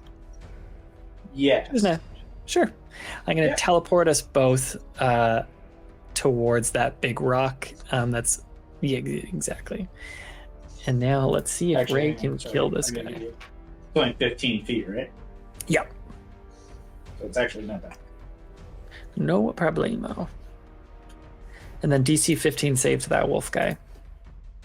DC 15 save coming up. That's a natural 20. Great job, Wolf. Oh, great. He's saved. Then no damage to him. Some fire just cascades out as we move over there. That would have been great, actually, to fail. I wish I had. Well, the head is Augustus's turn, right? That's everything. You can use movement if you want. Maybe I'll run up onto that ledge there. Can I go a little bit You farther? see 'Cause I'm the other Decrane. one? I'm trying to spot. I know Decrane flew. Yeah, to your west there. If you go, yeah, exactly. Well, you'll see what's about to happen. Perfect. As long as I can witness him. That's the end of your turn. Decrane. Yep. Decrane, you're up next. So, Decrane failed the dexterity saving throw. You fell 40 feet. So let's do the damage first. I always forget how this works. Well, I have changed my fall rules because I think falling damage is lame the way it's written, so I've upped the damage pretty significantly. Thank you. This was before this moment. It's in my campaign. It's true. We had talked about that. Yeah. Yeah, we talked about it. It was in your pitch. So you take 29 points of bludgeoning damage. I'm done. What was your health? 25? Mm-hmm. Okay. So Splat. he hits the side, is unable to hold himself to avoid taking any of this damage, unable to protect himself. And Augustus, as you're rushing up, you watch him hit the side and begin to tumble down and away. And I'm gonna have Kev roll for me. Roll percentile die for me. Perfect. No, actually not percentile die. Let's do what's the Burnley Mulligan Emphasis roll? emphasis roll. Okay. On a 20, it's a little better. On a 1, it's the worst option. We'll see which way the dice gods are swinging this day. D20. So 2d20. Isn't it? It's on the edge towards negative, but not the worst possible scenario. Mm-hmm. Do I roll again? No, you're fine. Okay. I thought emphasis roll was rolling 2d20s, and then which one's closer to Oh, is it not just a single roll? We just made our new one. No, I'm fine with it. Roll a second one. And we'll see. You're right. I think it is which is of the closer the disparity. So that's a pretty mid roll. Oh, that's worse. Oh, God. I made it worse. Leah, maybe use your other portent on that one. Maybe. I can't see anything. I have to see it. So the ruling here is going to be Decrane hits, loses, goes unconscious, tumbles down the side of the mountain out of Augustus's sight. And Decrane, you are going to suffer a death saving throw as you tumble, hitting rock, slamming things on the way down. At the end of this turn, I need you to make a death saving throw. Like right now? Yep. Mm-hmm. Okay. 20. Oh my God, are you fucking kidding me? Decrane. Such a fucked up game. Remember how we were like, hey, Game. Kevin rolls the funniest possible option every time. God. It continues to be true. You slam into the side of the rock. You tumble into darkness. You hit like you're smashing your head, your whole body just breaking on the rocks. And then at one point, something from the vision that you saw in the ichor that still courses through your veins pulses in your body once more, pulses in your heart. You feel the rush of energy of a lifetime, of a world of energy waiting to be consumed. You could be the one to consume the world. You awaken with this force, this renewed passion, this renewed need, and something driving you back from the brink. And with a hand, you grab hold of the side of the mountain in pitch black. That'll end your turn. Oh, wild. Andy, we come to you. You're up with, is he up with 1 HP though? He's conscious So with 1 hit point. Good point. you have 1 hit point. Oh my God. Holy shit. This game. I didn't even plan my turn. You're planning a eulogy. Okay, I'm gonna try to, I guess, just even though you're grappled, you don't have disadvantage on attacks, right? We talked about this 1,000 times and I never remember the roll. No, you're fine. Okay, I'm just gonna hit this thing with the Diviner Strike. Try, Okay. at least. Go ahead. 17? 17 with hit. Is it, does the whole attack become radiant, or is it like part bludgeoning, part radiant? I can decide, Oh, okay. What are you doing? is the way that it's written. It says it can either be, you can either choose to deal radiant damage or your normal damage. So, like, in theory, if I was, like, trying to hit someone and not look sketchy about it, I could just do normal, but this would be radiant. Okay. As you spin back and slam your staff, the diviner's rod, into the side of its face, and you see like the burst of radiance that should illuminate it, you watch all the black ichor just consume the light, taking no damage. That's so good damage, too. I thought radiant was the way to go. Okay, so that's my second turn in a row to accomplish nothing. Fun game. It's a fun game. Well, I guess I'm not going to use my Radiant Soul feature that I was planning to use because that's also radiant damage. So, I do nothing. Bonus action? No. I don't. That's the only bonus action I have is to turn on the disco ball of radiant damage. So. That's the end of your turn then? Yep, I can't move. Comes to the wolf's turn, charges towards Enid. It's gonna go either way. It's probably not going to hit with a 13. Nope, just misses. Oof. No advantage, does not make the strike. That does bring us to our eagle, however, or our Spherix, sorry, which is going to begin to fly Andy up into the air. I have 8 hit points. Okay, great. Cool. Yeah. Maybe it has little babies it's going to feed you to those little babies. Great. It's kind of cute. Because it has to carry you, so like it's moving not at its full speed. So it has to dash to get to this point. It seems to be trying to carry you deeper. I don't like it. Enid, we come to you. Can I finish that guy off? Yeah. Let's The wolf? give it a shot. Okay. What does your hunter's mark do again? It's extra damage. Nice. Damage, sick. So 13 to hit? 13 just hits. Oh, Nice. Nice. So that's 8 piercing. Okay. And then a 1 on dreadful strikes. And then a d6 necrotic. Yeah. Go ahead and roll that. That is 6. Plus Ah. 3? That's plenty to put it down. Go ahead and make a dexterity saving throw for me. Okay. 12. That just succeeds. Oh. You take from 10 to 5 points of cold damage as you stab down through it, and it bursts in Icarus cold, dark energy. That is your action. Your hunter's mark remains, I guess. You could shift your target. However, you don't see any other targets on the field, as the other creature is now beyond yours and Augustus' sights. Okay. But yeah, I would say you would hear it. No, you wouldn't, because the auditory range is not far enough to have heard that. It would have been... I guess you would have heard a little bit of movement. It would have left your auditory range that way, but you don't have any idea. Are you going to stay there? I'm going to move. Yeah. Okay. Top of the round, Augustus. I'm gonna be like, "Oh my God, DeCrane, are you okay?" And then I'll look and see Mary get flown off, because I could probably see that, right? Mary, fuck Andy. So, 30, Mary's in a different universe. 5, 10, 15, 20, 25, 30. You saw it move from here to there, and then you lose sight. You can just see short of it. Like you're not far enough. In not being able to see DeCrane, I'm going to rush towards where I heard the flapping bird go. I'm going to be like, "Ray to me!" And then we're just going to rush that way. Yeah, reaching here, you now can see the creature. Man, What a day! Such a weird ass day. I guess I can't get to Andy.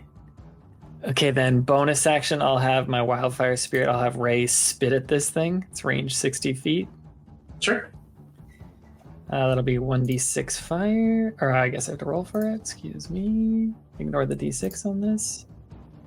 Ooh, that's good. 14 plus 5, I think. Yeah, hits. Great. Now let's roll a 1d6 plus 2. So 5 damage. Okay. The first damage we put on this thing. And then I'm going... Okay, great. I'm going to cantrip use Thorn Whip. So I'll make a whiz save. Yeah, and then so 14 on my whiz save. good there. Or whiz check, not save. Sorry, whiz check, yeah. But only a 9 on my Thorn Whip. Okay, so that is not going to hit either. I don't know if you're trying to hit Andy or the creature. I was actually trying to hit the bird because I'm scared of killing Andy. It does not hit either, unfortunately. And then I'll be like, Enid, this way. DeCrane fell. I think he's dead, but Andy's still alive. That is going to end Augustus' turn. Enid, you don't hear that, unfortunately. Oh, no. fuck, I forgot all about this shit. That'll take us to DeCrane. DeCrane, magically, amazingly, mystically, you're alive, hanging off the edge of the mountain. You've fallen, let's see, how far? 300 feet. Not going to be quite that far.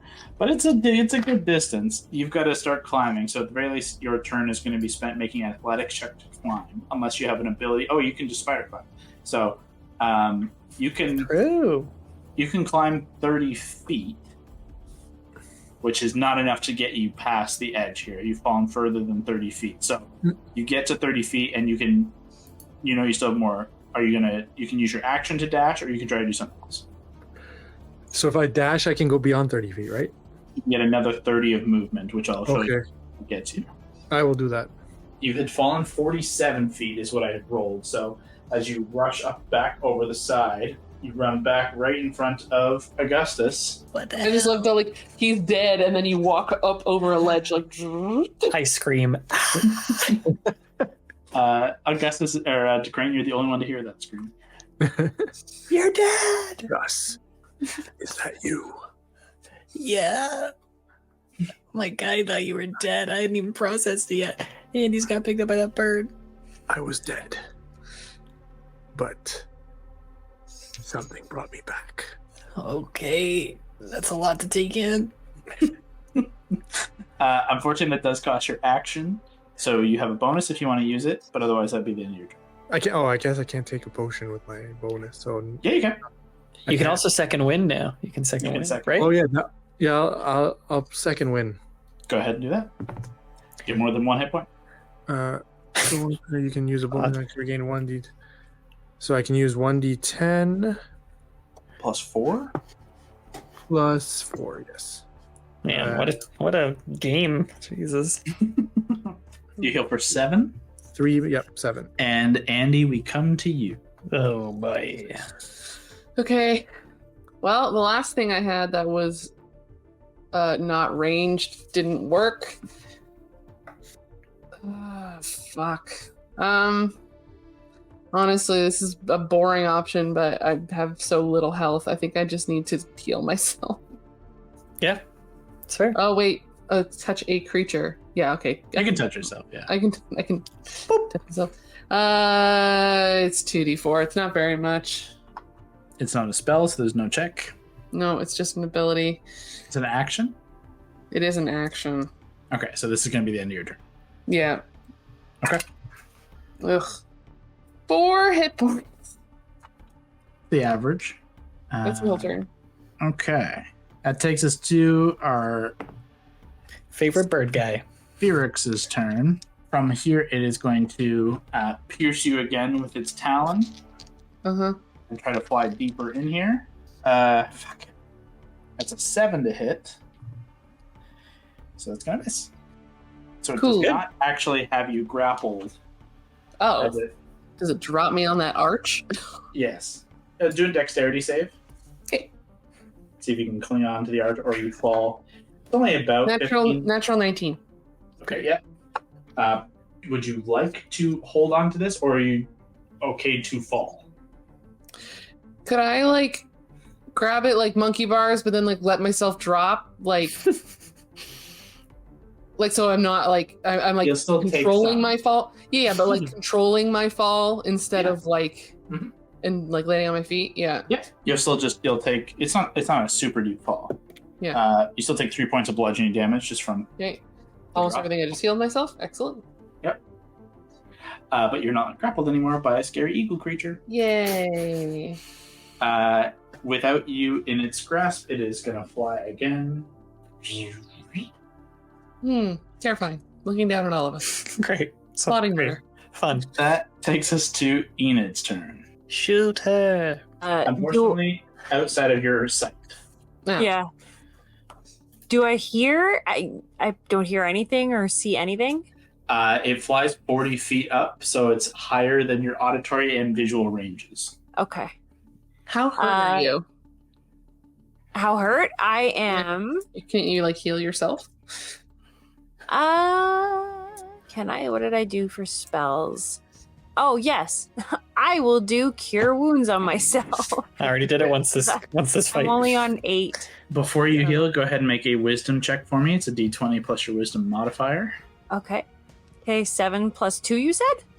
Plus 3, so Plus 3? 10 total. 10. Just succeeds the DC for Oh my doing God. spellcasting. So you're able to accomplish this round. Okay. Go ahead and heal yourself. 11. Wow. Yeah, great. That's a great. Max heal. So that's your action. Are you going to stay put? Yes. Okay. Enid holds Augustus, top of the round.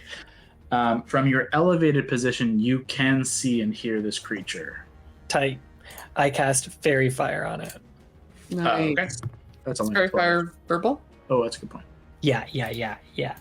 Wisdom. 20, never mind. It's a 14 plus 5, so we're still good. That's still great. It's a 12 total on the dexterity saving throw. Great. I needed to hit 15, so now people have an advantage on this bad boy. Nice. Provided they can see it, they have advantage.